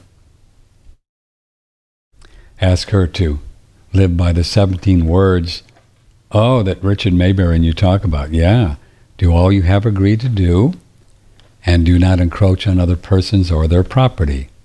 Do all you have agreed to do, and do not encroach on other persons or their property. So she asked her granddaughter to live by those words. And she said it worked out great for both of us. I'm really looking into Eckankar here in the UK. I think they have Hugh chanting meetups. Oh. I'm 68-year-old grandmom who had been listening to you for over 10 years. First time I'm emailing. Well, look at that. God love you. She's looking into Eckankar. Good for you. Yeah, you can go to eckankar.org. Why would you want to do that? Well,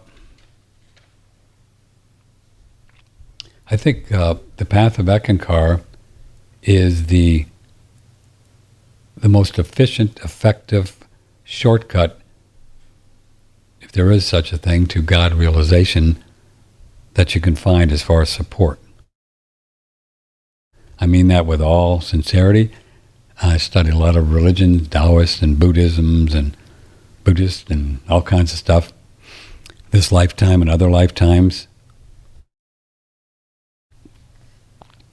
So Eckankar really is been around since the beginning of time. Really? Yeah, it was brought out in the 60s by Paul Twitchell. I don't know if it was called Eckankar back then, but it's just very simple. It's just the study of what is. And the teacher, if you will, the spiritual master, is divine spirit, is what is, right? So divine spirit, this state of consciousness, which is the highest state of consciousness that there is, and all religions have stemmed out of this, all of them, Buddhist, everything, have all stemmed out to what is, and what is has been around since, I don't know, 5 million years, when, who knows how long. So that state of consciousness, divine spirit, also known as the Holy Spirit, we call it the Ek, but it's just Holy Spirit. All religions work with, but you can work directly with the Holy Spirit even more efficiently and effectively through the path of Eckankar because of the connection that you make through a person in the physical body here called the Living Ek Master, who's just a guy, been married, has children, but he was chosen by whoever chooses these things, other Ek Masters who kind of keep the universe kind of going, whatever it is, on all levels, astral, causal, mental, spiritual, the fifth dimension, and they choose a person, and there's always been a living Ek Master in physical reality since the beginning of time. This is the unbroken line of masters that's been talked about in many spiritual traditions, but this one is actually really is. And so it's important to have a spiritual teacher in the physical body because that connection on the physical is unique and it's different and it's just important. And you can kind of think about it and understand why. He has a physical body, you have a physical body, but he embodies a state of consciousness, which is a God-realized state. So then he, or it, whatever you want to call it, can then work with students who say, yeah, sign me up, I want to do that. I think I'd like to try that. And once you make that connection, and once you then make that commitment to spirit in Eckankar, you have then made a very important step, because you as soul are saying, yeah, that's interesting. I want to explore that. Count me in. All right?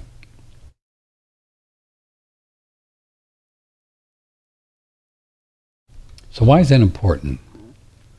It's important because you are free. You have free will. You are a very unique being. You are soul. And until you make some kind of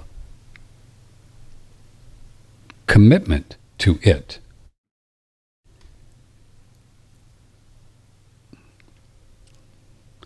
well, you got to go to it and say, yeah, count me in, sign me up. You can become a member of Eckankar for like $150 just to pay for all the paperwork, and they send you discourses once a month and have special spiritual exercise to help you connect with spirit. And this teacher, the master, the Mahanta, his spiritual name is Wazi, will work with you on the inner planes when your body is sleeping. You can actually meet up with him and talk to him, and you have your best friend. This is what's cool. Your best friend ever, Divine Spirit, with this connection with the Mahanta, is with you every moment of your life. Right there. And everybody has it right there. But with Eckankar, you just have a modality and a paradigm to make it more user-friendly, let me say. So God, in its infinite wisdom, Spirit, have made sure that there's been a human that have embodied this state of consciousness, the Mahanta state of consciousness, the highest there is, which is Divine Spirit, which is everything, the path of total awareness, Eckankar has been called, omniscient, omnipresent, omnipotent, has made sure that a human, a real person, was trained over probably lifetimes to embody this God-realized state and to be there and to write books and stuff and talk to you, but then to make a connection. And the more you make the connection with this person as a person, which is easy to do because he has a body and he has a name, Harold Klemp.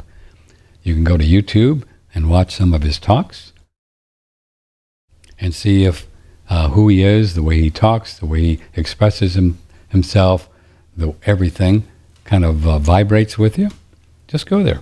YouTube, just type in Harold Klemp, Eckankar, just type in Harold Klemp. I've taught you that you can sing the Hue, H-U, which we can give to you now again here. And you can chant this, and you can begin to connect more with Divine Spirit by just singing Hue. I think this is not, I'm not a representative Eckankar. This is not official Eckankar. I'm just a soul here doing my thing. So don't tie whatever I say to the path, because I've got some strange ideas. But I believe that Hue, H-U, the sacred name for God, which has been used in a lot of different paths, by the way. I think it was the first word, where in the beginning was the word, God spoke Hue. And we do know, even the quantum physicists will tell you, and the people we've talked to, the sound creates the light. without the sound, there's no light, right? It works. Yeah, that's pretty cool. Which is why the Bible says in the beginning, in my opinion, in the beginning was the Word. And what was it? How does it go? In the beginning was the Word, and the Word was God, and the Word was made God. Something like that. I'm not a Bible folk.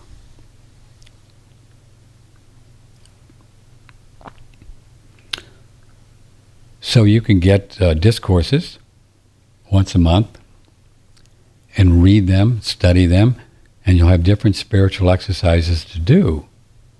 And let the games begin. It's the real deal. I remember the first time I came across Eckankar, which was, I don't know, I told you the story about how I found him. It's just wonderful. Spirit just delivered this being that looked like an angel, blonde hair and blue eyes, and I relayed the story. But anyway, then after he did give me just one book, and I read like 10 pages, I said, well, come on. It's about time. I was raised, I just knew. And so, but it took me about a year and a half or so before I actually joined up, right? Because I kept thinking, now wait a minute, how could anything that is really the real deal, right, really the truth, how could it have an address and a building? I mean, that's not even possible, right? So I did. I went through that for about 18 months.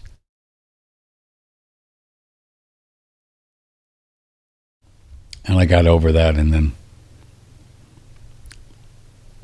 So I do spiritual exercises most every day. And some dream experiences, and I mean, it's just amazing what you can see. And what's cool about it is it's not a path where it's telling you don't do this, don't do that, none of that. Or the path is you got to believe this, and the only thing we really are taught to believe at first is two things: reincarnation and karma. And we know Earth is a path of karma. We just know it. Everybody of any religious sort will tell you that. And reincarnation, we know that's real. I've had cats that reincarnate, and I know people have had daughters that reincarnate and past husbands that reincarnate, and it happens all the time, and people know it, and it just is. It is what it is. There's no really argument there. We've all been around a lot. So, that's really, wow, I don't know how I got into that. That's really the story that I the best can say about Eckankar. And if it's interesting to you, go for it. Go to eckankar.org. I think they'll just even send you a book or two for free. Just call them up and tell them I sent you. This guy, I'm sure they have a book or two they'd send you out. And, but just be aware that, you get into this path where you're really going for the truth, right? What is spirit? Where is spirit? How am I connected with it? And all this. You could go through some real changes because you just will. And a lot of people bail out. I'm just going to warn you, a lot of people bail out after a year or two just because it's too much, and that's fine, because you'll always come back. You're going to always come back to the truth. You just always will, because being soul, you're just not going to give up until you're found your way back to God, which is really in our heart, where, which is who we are. You just will, because otherwise you just, we're just in constant, unhappiness, because there's something that is eating away. Well, what's really going on here? Because my religion's great, but I still got this itch,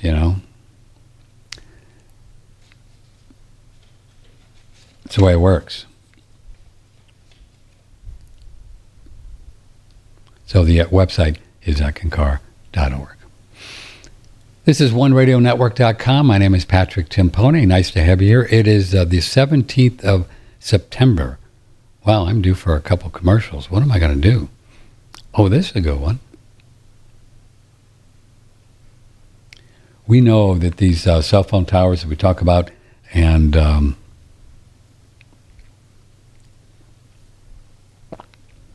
Wi-Fi's and upcoming 5G. You know, I don't even know how this whole 5G thing, I'm really beginning to doubt a lot of this stuff. Satellites, 5G, I don't know. I think there's a lot of misinformation about the 5G. I don't know. But be that as it may, there are electromagnetic fields in cell phone towers, in your Wi-Fi, and they are challenging for the body. I mean, we know that. The science shows us that. I believe, of course, as we've talked about a lot, that we can and are learning how to protect ourselves from these things without using anything, right? Without using anything. I know it's true. But in the meantime, as we're getting really good at it, right? We're getting really good at it. You can check out this EMF protection device called Blue Shield and get yourself a cube. You see the picture there. Or if you're on audio, boy, a lot of people on audio this morning. A few people on video, but most people on audio. Anyway, the cube, you put that in the center of your home. It goes out 90 yards.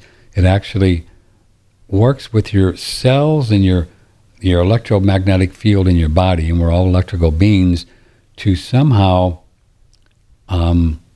get stronger and deal with these electromagnetic fields coming from the cell phone towers. So it doesn't block you, doesn't block anything, but it just helps the body to deal with these things in a more efficient way.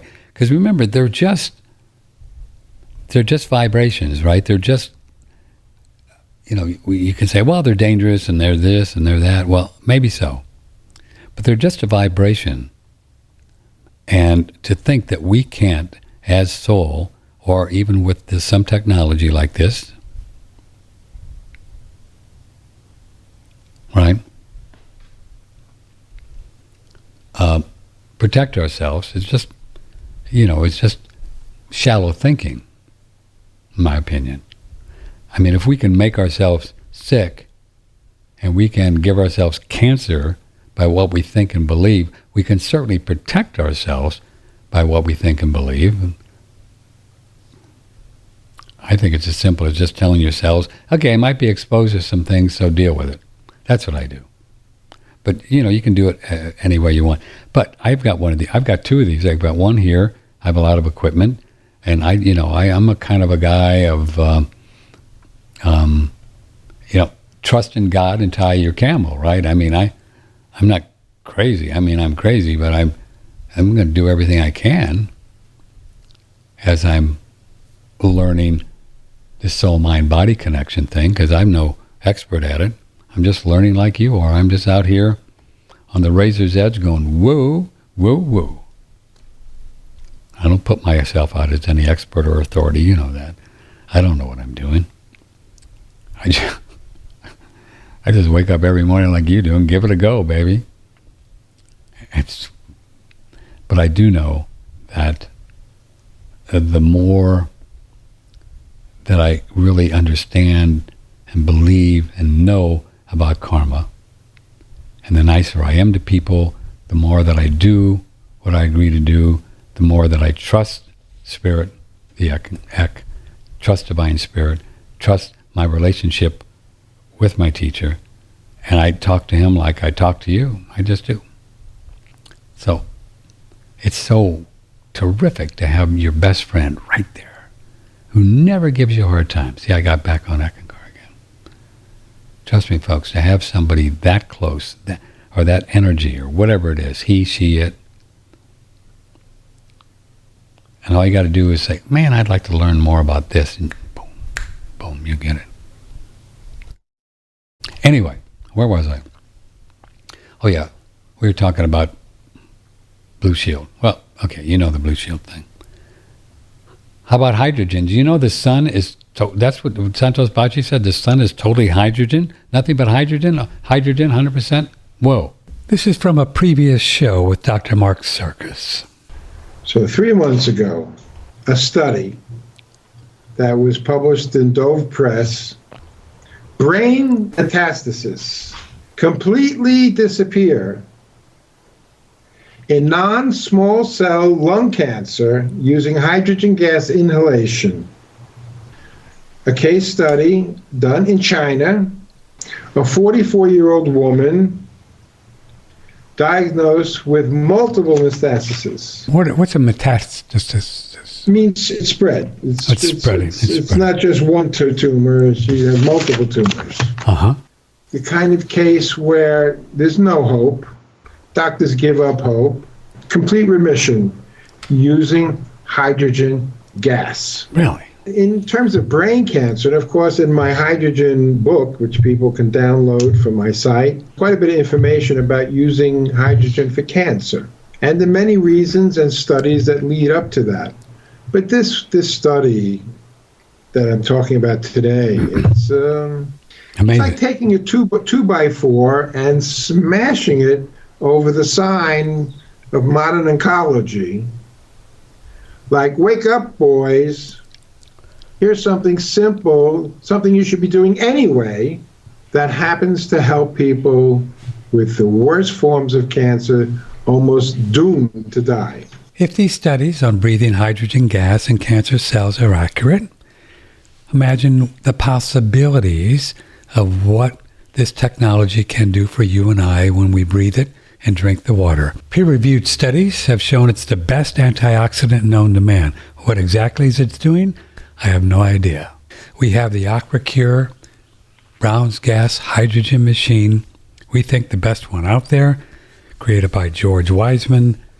On our website, you can get a 10% discount, promo code ONERADIO, 1 year, no questions asked, money back guarantee, lifetime warranty, 10% discount. Click and order if you want one on oneradionetwork.com. Again, and I say this often, we don't make any claims. We're not claiming this is going to cure cancer or cure anything. This is just technology that have peer-reviewed studies that are used in China, Japan, helping people with cancer, with the ill effects of, what do they call that when you get a blood clot in your brain and stuff? Strokes, healing faster when they breathe the hydrogen. So no claims here, but this, look at the study. So it's just a tool that you can use to help yourself be happier, healthy in your body. Just kind of get its act together. It's that simple. We're back in business with Pearl Sim. I'm pretty excited, and this is a great, great product. Did you know the DNA of the pearl and we humanoids are very similar? Did you know that? The DNA that's responsible to create the pearl is very similar to how our human calcium metabolism is done. So it's very, very interesting. That's why the pearl is so good for our skins, for our bones, for even to rejuvenate our bone marrows, rejuvenate our bones, and rejuvenate our skins, and also nerve systems, joints, all kind of muscles, and like eyesight. Our eyes is a big muscle basically, and also our heart. It's very good for the heart. It's quite interesting that she mentioned the pearl works to build the bone marrow, and in Ayurveda medicine, they've often talked about the idea when you build the bone marrow is when you build beauty and longevity. Curious. Pearl, this is a great product. You can brush your teeth with it, and in my opinion, you'll see amazing results on your toofies. Really amazing. You can take it internally, mix it with face cream. Our link on One Radio Network goes to a 2-pack where you get a great discount, but if you only want one to start, just click around and you get yourself one. Pearl Sim, click on the ad on front page, oneradionetwork.com. Yeah, they were out of biz for a while because of the whole thing going on with the supply lines coming from China, and that's where the pearls are grown in lakes in China. But they've been doing good, and they're getting back in shape, and they've actually are sending people a few extra an extra thing because it took them forever to get their order, and so they're working it all out. So we're going to get her back on the show real soon. We have a lot of great products on our website. Just a quick plug before we get back to talking about whatever is how we promote ourselves, and if you're looking for something, we think that we have some really great products here. Oh, by the way, too, I haven't mentioned it much, but there's going to be a health freedom thing going on. Let's see, with Dr. Cowan and Dr. Kaufman, that we'll talk about when we play the show on Tuesday. But you can go, they're presenting all kinds of people, just crazy amount of people. And you can go in person, I think it's in Florida, and you can also do it online. And if I knew the date, Kaufman, Cowan, David Icke, Kelly Brogan, Eileen McCusick, Sally Fallon, wow, Stefan Lanka, wow, Dolph Santango, John Stewart Reed, Vita Austin, the Beagleson Boys, James Demew, Michael Ballister. These are all, it's the 2021 True Healing Conference. It's called The New Biology, and it's presented by Kaufman and Cowan. Get tickets. Let me click here. And it's right on our website. And you can go through our website, right on the top page. Oh, man. Live stream access, early bird pricing, $100. Live stream full access, digital downloads, early bird pricing, $150. And I guess you can then go in person as well. It's October 9 through October 10. And I think it's in Florida somewhere. So you can check that out if you're in northern Florida, upper Florida. But you can do the live stream.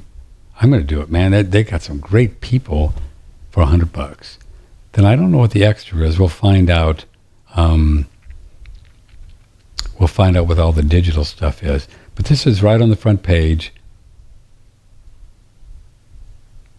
100% virtual. Oh, so maybe they're not doing it in person. We'll find out. I thought for sure they were doing it in person. Well, yeah, I mean, they're going to film it and stuff, so. 13 speakers, workshops, live stream attendees. They got 5,000 already. Wow, pretty cool, huh?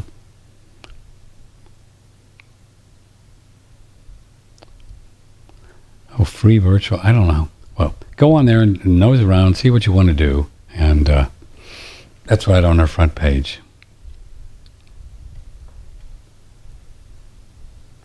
The New Biology. Indeed, indeed. So we got a lot of cool people, wonderful folks, wonderful people. On our, got a great shower filter. This new product we're doing now, it's oh,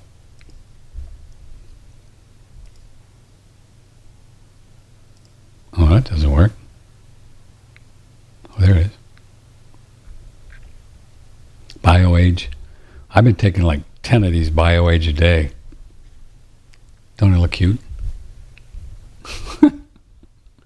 I have been.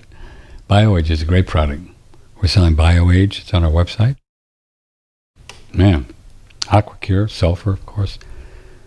Sulfur all the time. Andreas seed oil. We've been playing around with his milk thistle, pearlsium, Shen blossom, great stuff. Daniel Vitalis, the sauna.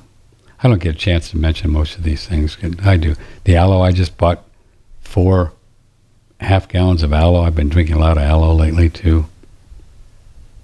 U.S. Coin Capital, get some gold and silver. So we have some really wonderful people on our website that we promote. We think that very top of the line, really cool people. So if you need something, let us know. Just come on.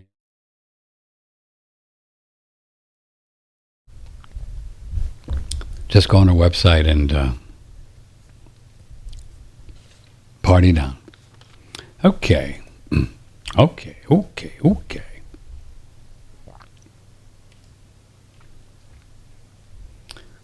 People send me more videos on flat Earth, man. I get off flat Earth.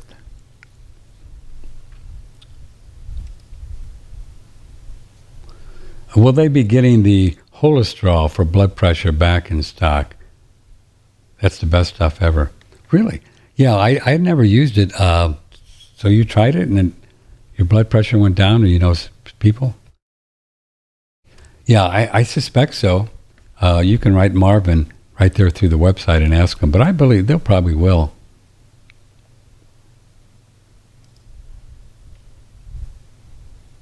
They probably will.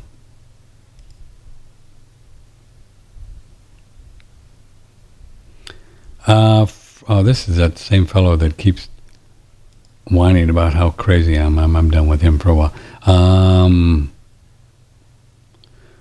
Here's another one. The reason pilots don't have to aim down as they fly around the spherical Earth is because they don't have to. Gravity is the same as they fly around the globe, so they aim their planes level, so that automatically rotates the plane as it flies around the globe.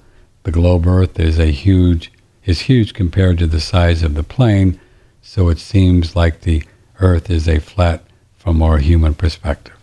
No, it is flat. And that's just not true.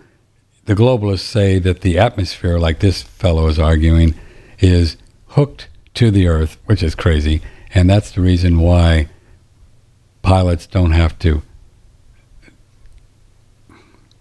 If the Earth was round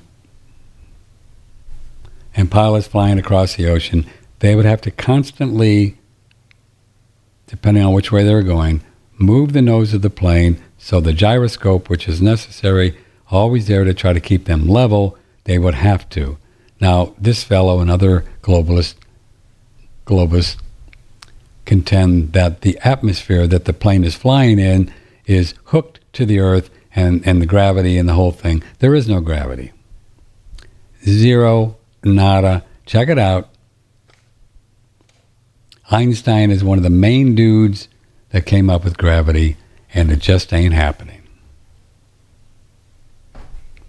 Even Rudolf Steiner. Now, Rudolf Steiner is probably one of the more reputable recent fellows. I think he was 1800, Rudolf Steiner. He talked about how Einstein was just not right. You know, all Einstein did, and by the way, he's a Freemason, so evidently the Freemasons got with Einstein. He was some big smart dude with a lot of weird hair, and said, why don't you come up with this gravity thing, because we're going to fly this round Earth, and we need to have gravity, because if it's a round Earth and it's spinning, if you don't have gravity, people down below are just going to fall off. Really? Why doesn't Hubble show us a picture of people on, in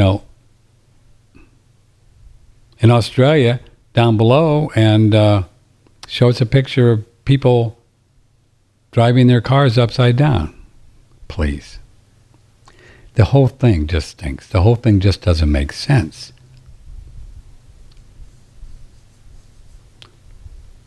It just...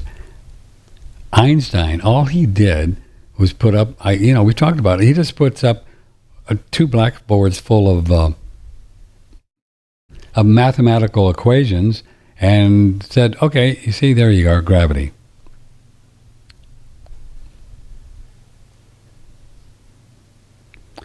Gravity doesn't exist.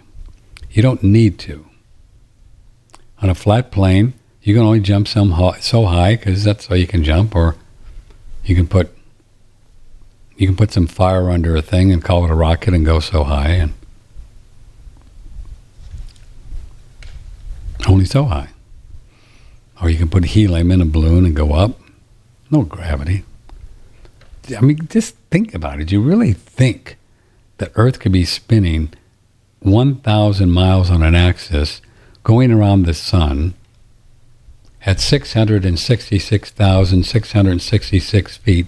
Do you think they just made that number up? 666, 666? They did.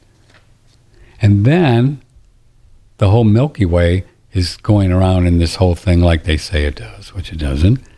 And if you add that all up, what did Santos say? It was like something 150 billions. Everything was moving. And then you can look at pristine lakes 5 miles wide that there's just not one ripple, nothing. It's not even logical. I was lying in bed last night, and I always like to sing Hugh, for 5 minutes before, and then I just kind of settled in and really contemplating on the whole idea of just lying there as quiet as you can get, not a thought, and you just know that there's nothing moving. You don't need videos, you don't need anything. You don't need to be a flat earther. You just know that you ain't moving. He goes on. We are hurtling through space. The reason you don't feel it is because we're already in motion. If the Earth stopped and then got moving again, then yes, you would feel the centrifugal force, which would kill us, destroy all the buildings, etc. Remember, there are different scales in the universe. Thousands of miles per hour is actually slow for a planet, slower, that's all made up. I'm pretty sure the flat Earth model does not explain the path of the sun for seasons. It does. You'd have to look into it. Explains it very easily. Sun is going around like this. It only shines so far. Some places are dark. Some places are light. Very easy. Why doesn't it explain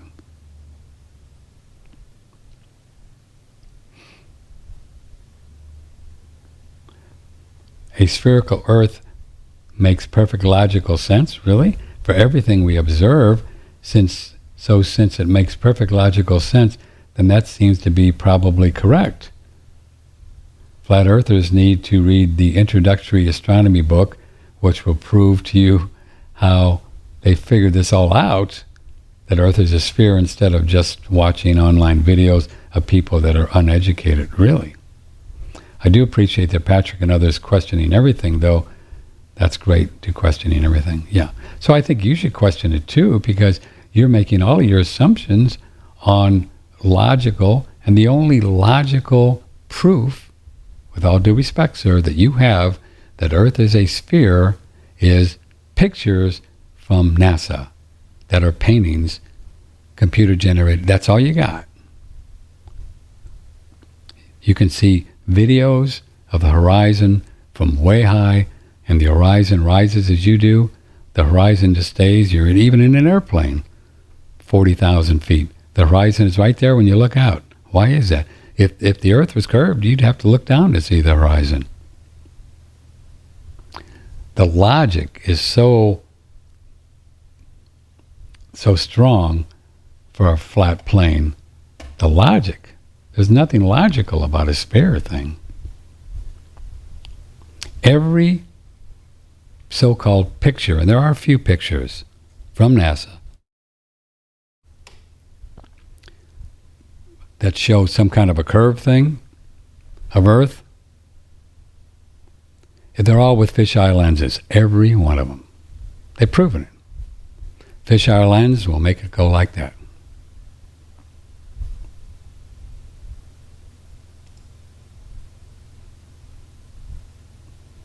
It's great.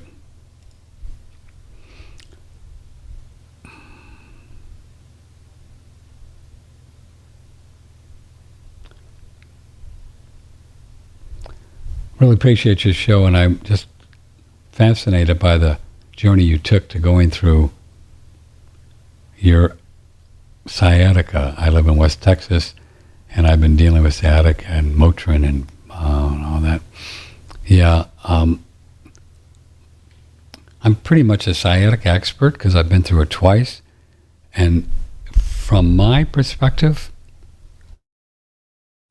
I think the number one cause is muscles in our buttocks, in our hips, around our back, hamstrings are squeezing these sciatica nerves, which is causing the pain. I went through a lot of stuff, and the way I really eventually ditched it was to work with it for 2, 3, 4, 5, 6 months, looking at it, lying down, trying to figure it out, getting body work, going to chiropractors, and just kept looking and seeing, looking, wow, that's not making sense. And I finally just worked through it by wanting to know what the truth was and not just, so I did it. And so I would, if you got it going on, I would really find a deep tissue body worker and start working that way. I would start getting on the floor and just stretching like we're doing now. Stretch everything you can, as much as you can. Do forward bends, backward. Just stretch. And just keep going, and just keep going, and keep going. And you might find that you'll be able to get rid of this thing just by stretching on a yoga mat every day. And do it as much as you can. Don't, just stretch.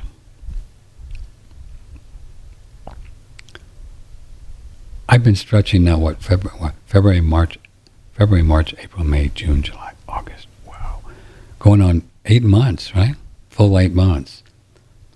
3, 4, 5 times a week, probably 4 times a week, an hour or so, some deep yoga, and I'm still, after 8 months, still working on getting everything completely like Jello in my hamstrings. Seems like hamstrings are like, boy, for me, are like the bomb, So much going on there. And I know that the little bit of a numbness or discomfort that I have in my toes, which is, by the way, is going away little by little by little, is caused through nerves, going from spine, brain, all the way down through the hamstrings. And so you'll find amazing things will happen if you just start stretching. Everything, especially your neck. Oh my God. You could probably work on the neck for 4 years. So, I recommend just getting some kind of simple yoga videos. Start there. They'll give you some pretty cool stretches to start, forward bend, teach you how to breathe. You just don't want to hold your breath. Otherwise, you pretty much can't hurt yourself if you just keep breathing and stay awake. Don't think about anything while you're doing it. Just watch your body, listen to your body, see your body. You'll learn so much about how these little engrams are stored everywhere in our body. It's a trip. Yoga's been around thousands of years for a reason. This yoga means yoke, the mind-body. They knew that the mind and body was one, the yoga people, so they worked with the body, with stretching, to help the mind and the body let go at the same time. And that's what yoga will do. Just start any way you can. And just keep going deeper and deeper until you're just a complete noodle and you can just be one of those contortionists like at the circus. I don't know where it's going. I'm just going to keep going.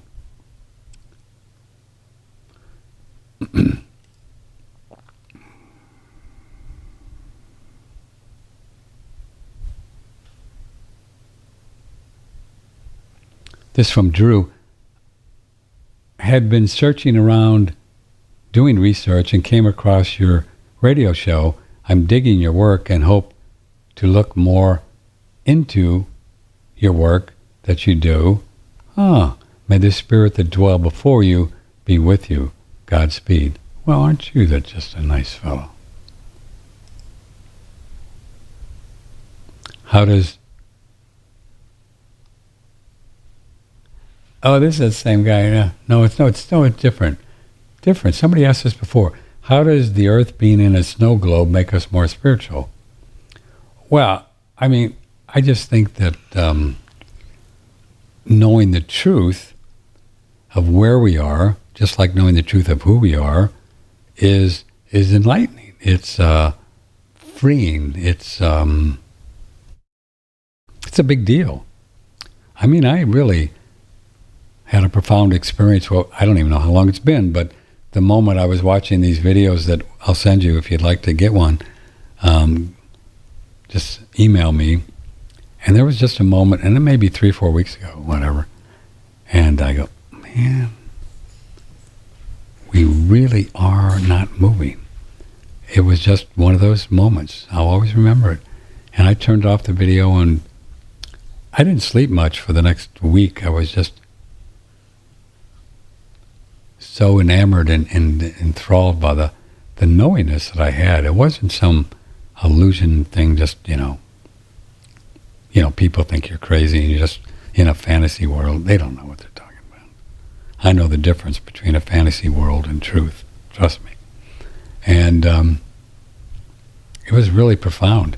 And for me, it really settled in the whole idea of no time even more. Because if nothing is spinning, right? If nothing is spinning except the moon, the sun, and the stars, they circle around us. If you can actually go to the Georgia Guidestone thing, that's pretty cool, and look into a thing that they have there, and it's right up to Polaris, the North Star, and it never moves. Polaris doesn't move.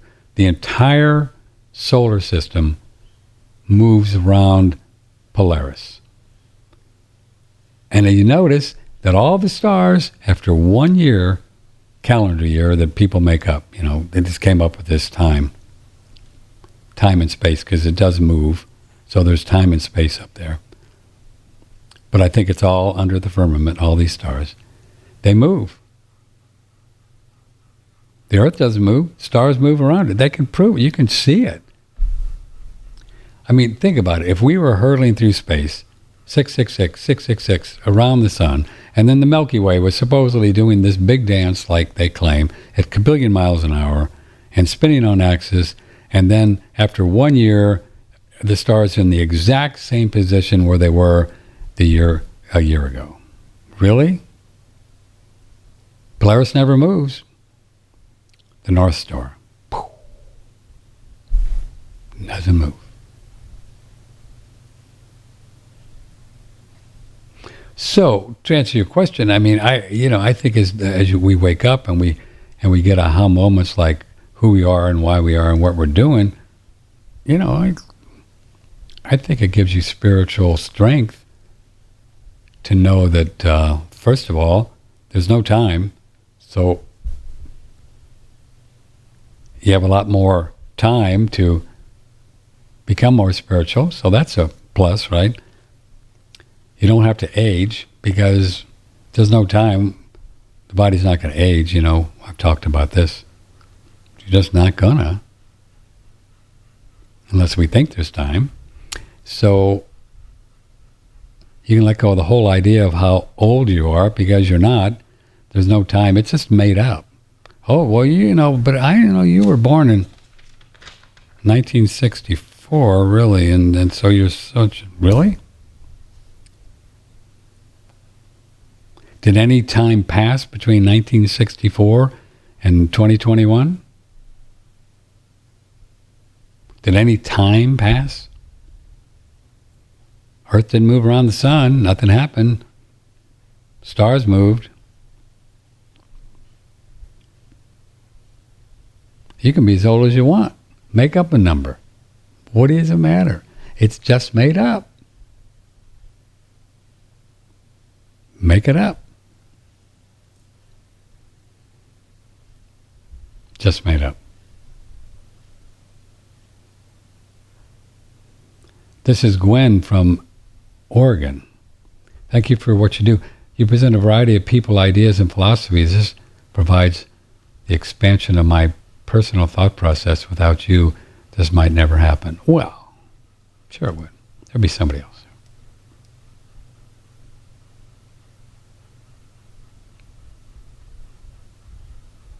I get so many nice emails. I don't want to read all of these. It's like jeez.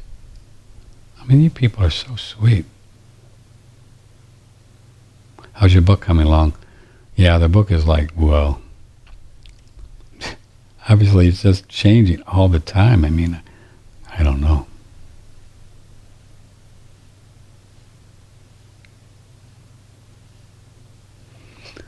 I have to say, I have to say, so many times when you made fun of flat earthers, it's kind of bothered me. And then I would remind myself everyone is on their own journey. Yeah, don't forget, we change all the time. And I've got a few males say, man, you used to be a global guy. Sure. So you used to be this, and you used to be that, and you used to believe that, I don't know, conservatives were better than Republicans, or it doesn't matter. We all believe stuff, and then we change when we get new information. So let that all go. It doesn't matter. I don't know. There's nothing firm that you got to look back on and say, I can't believe that. So it doesn't matter. You just change all the time. You change every day. You change your state of consciousness. Say, oh, well, that's not true. That's all. I don't want to keep digging back and say, I can't believe it because you didn't used to believe. Well, okay.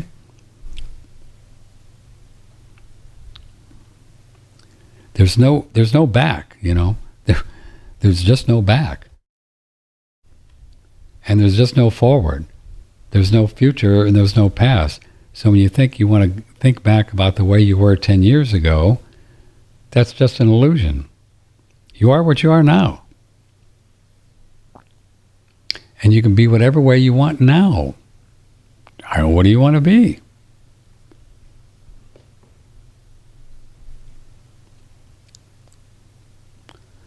Which brings us to the title of our show. The truth will set you free. And you are the truth. So poof, you're free. What are you going to do now? On and on. All these nice people.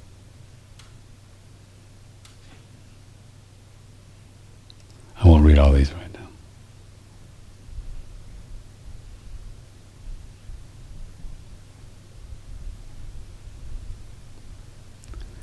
It's just quite amazing that I won't read them all now.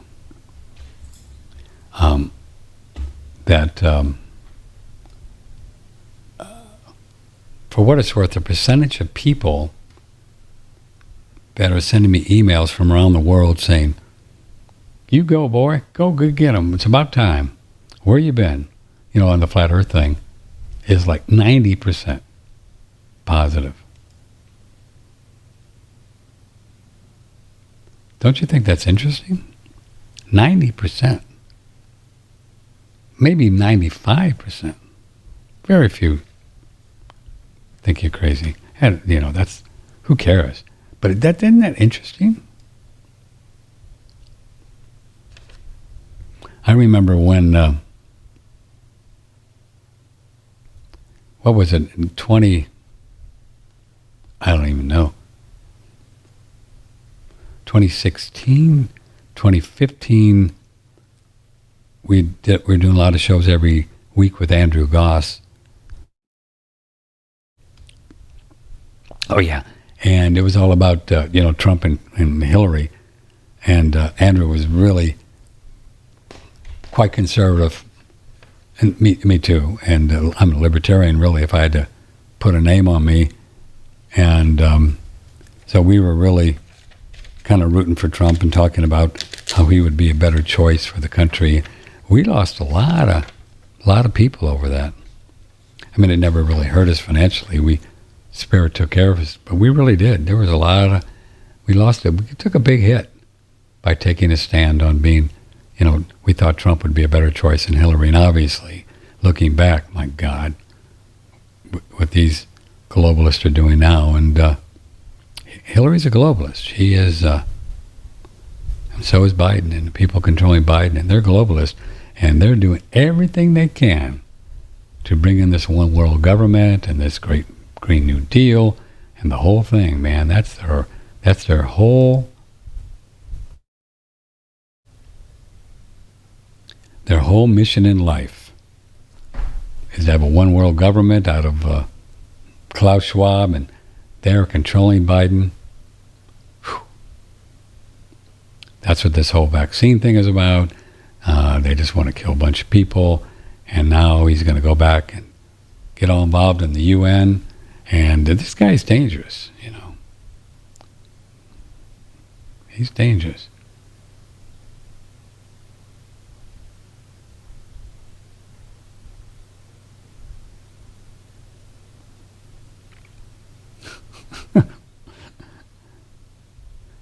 After finding mysterious white floating contaminants in 5 unused vials of Pfizer's COVID vaccine, Pfizer says they're safe. So these people, you know, I just can't even believe it's still going on. You know, the mainstream media is just, they're totally, absolutely.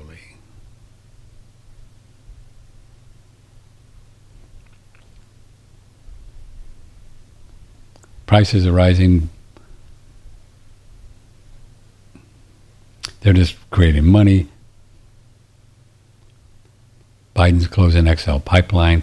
Everything they're doing is from a globalist perspective to turn this country into a third world country. Everything they're doing. Everything. So stay out of their way. They're bonkers. It'll be fine. They won't last. They're not going to last. Something's going to happen, you know. I don't know what, but something's going to happen.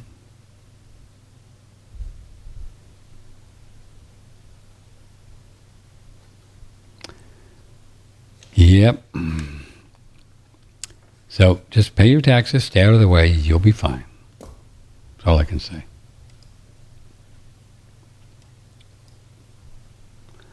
So I think we'll go now.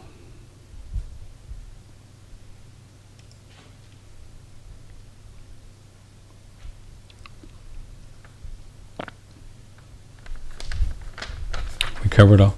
Yeah. All right, kids. I'm getting a little hungry. How about you? Anybody hungry out there? Richard Massey, Monday. Dr. Ray Pete. We couldn't get him on Tuesday like we wanted, so we're going to interview Andrew Kaufman and Dr. Tom Cowan Monday at 2 p.m. So get in any questions that you have for these guys, and I have a lot of questions for them. Email me, Patrick at oneradionetwork.com. Just put down Kaufman and Cowan in the subject line. Well, and then we'll air that on Tuesday. Charlie's going to be here on Wednesday and walk you through the entire religious exemption document that he has produced that I think is really good. He's got Supreme Court cases, man. I think this will keep you out of hot water. And then Melissa Sell on Wednesday. So we have a great week of shows. Maybe somebody else too. Come across people you want us to have on, just email me, Patrick at oneradionetwork.com. So I love you all very much. Thanks for everything. Great emails this morning. Good stuff. Have a nice weekend. We're going to do something. Yeah.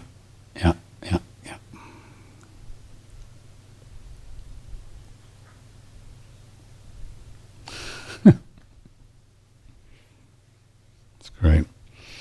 Okay, I love you guys. Thanks. We'll see you Monday. Richard Massey, 10 o'clock. May the blessings be. Take care.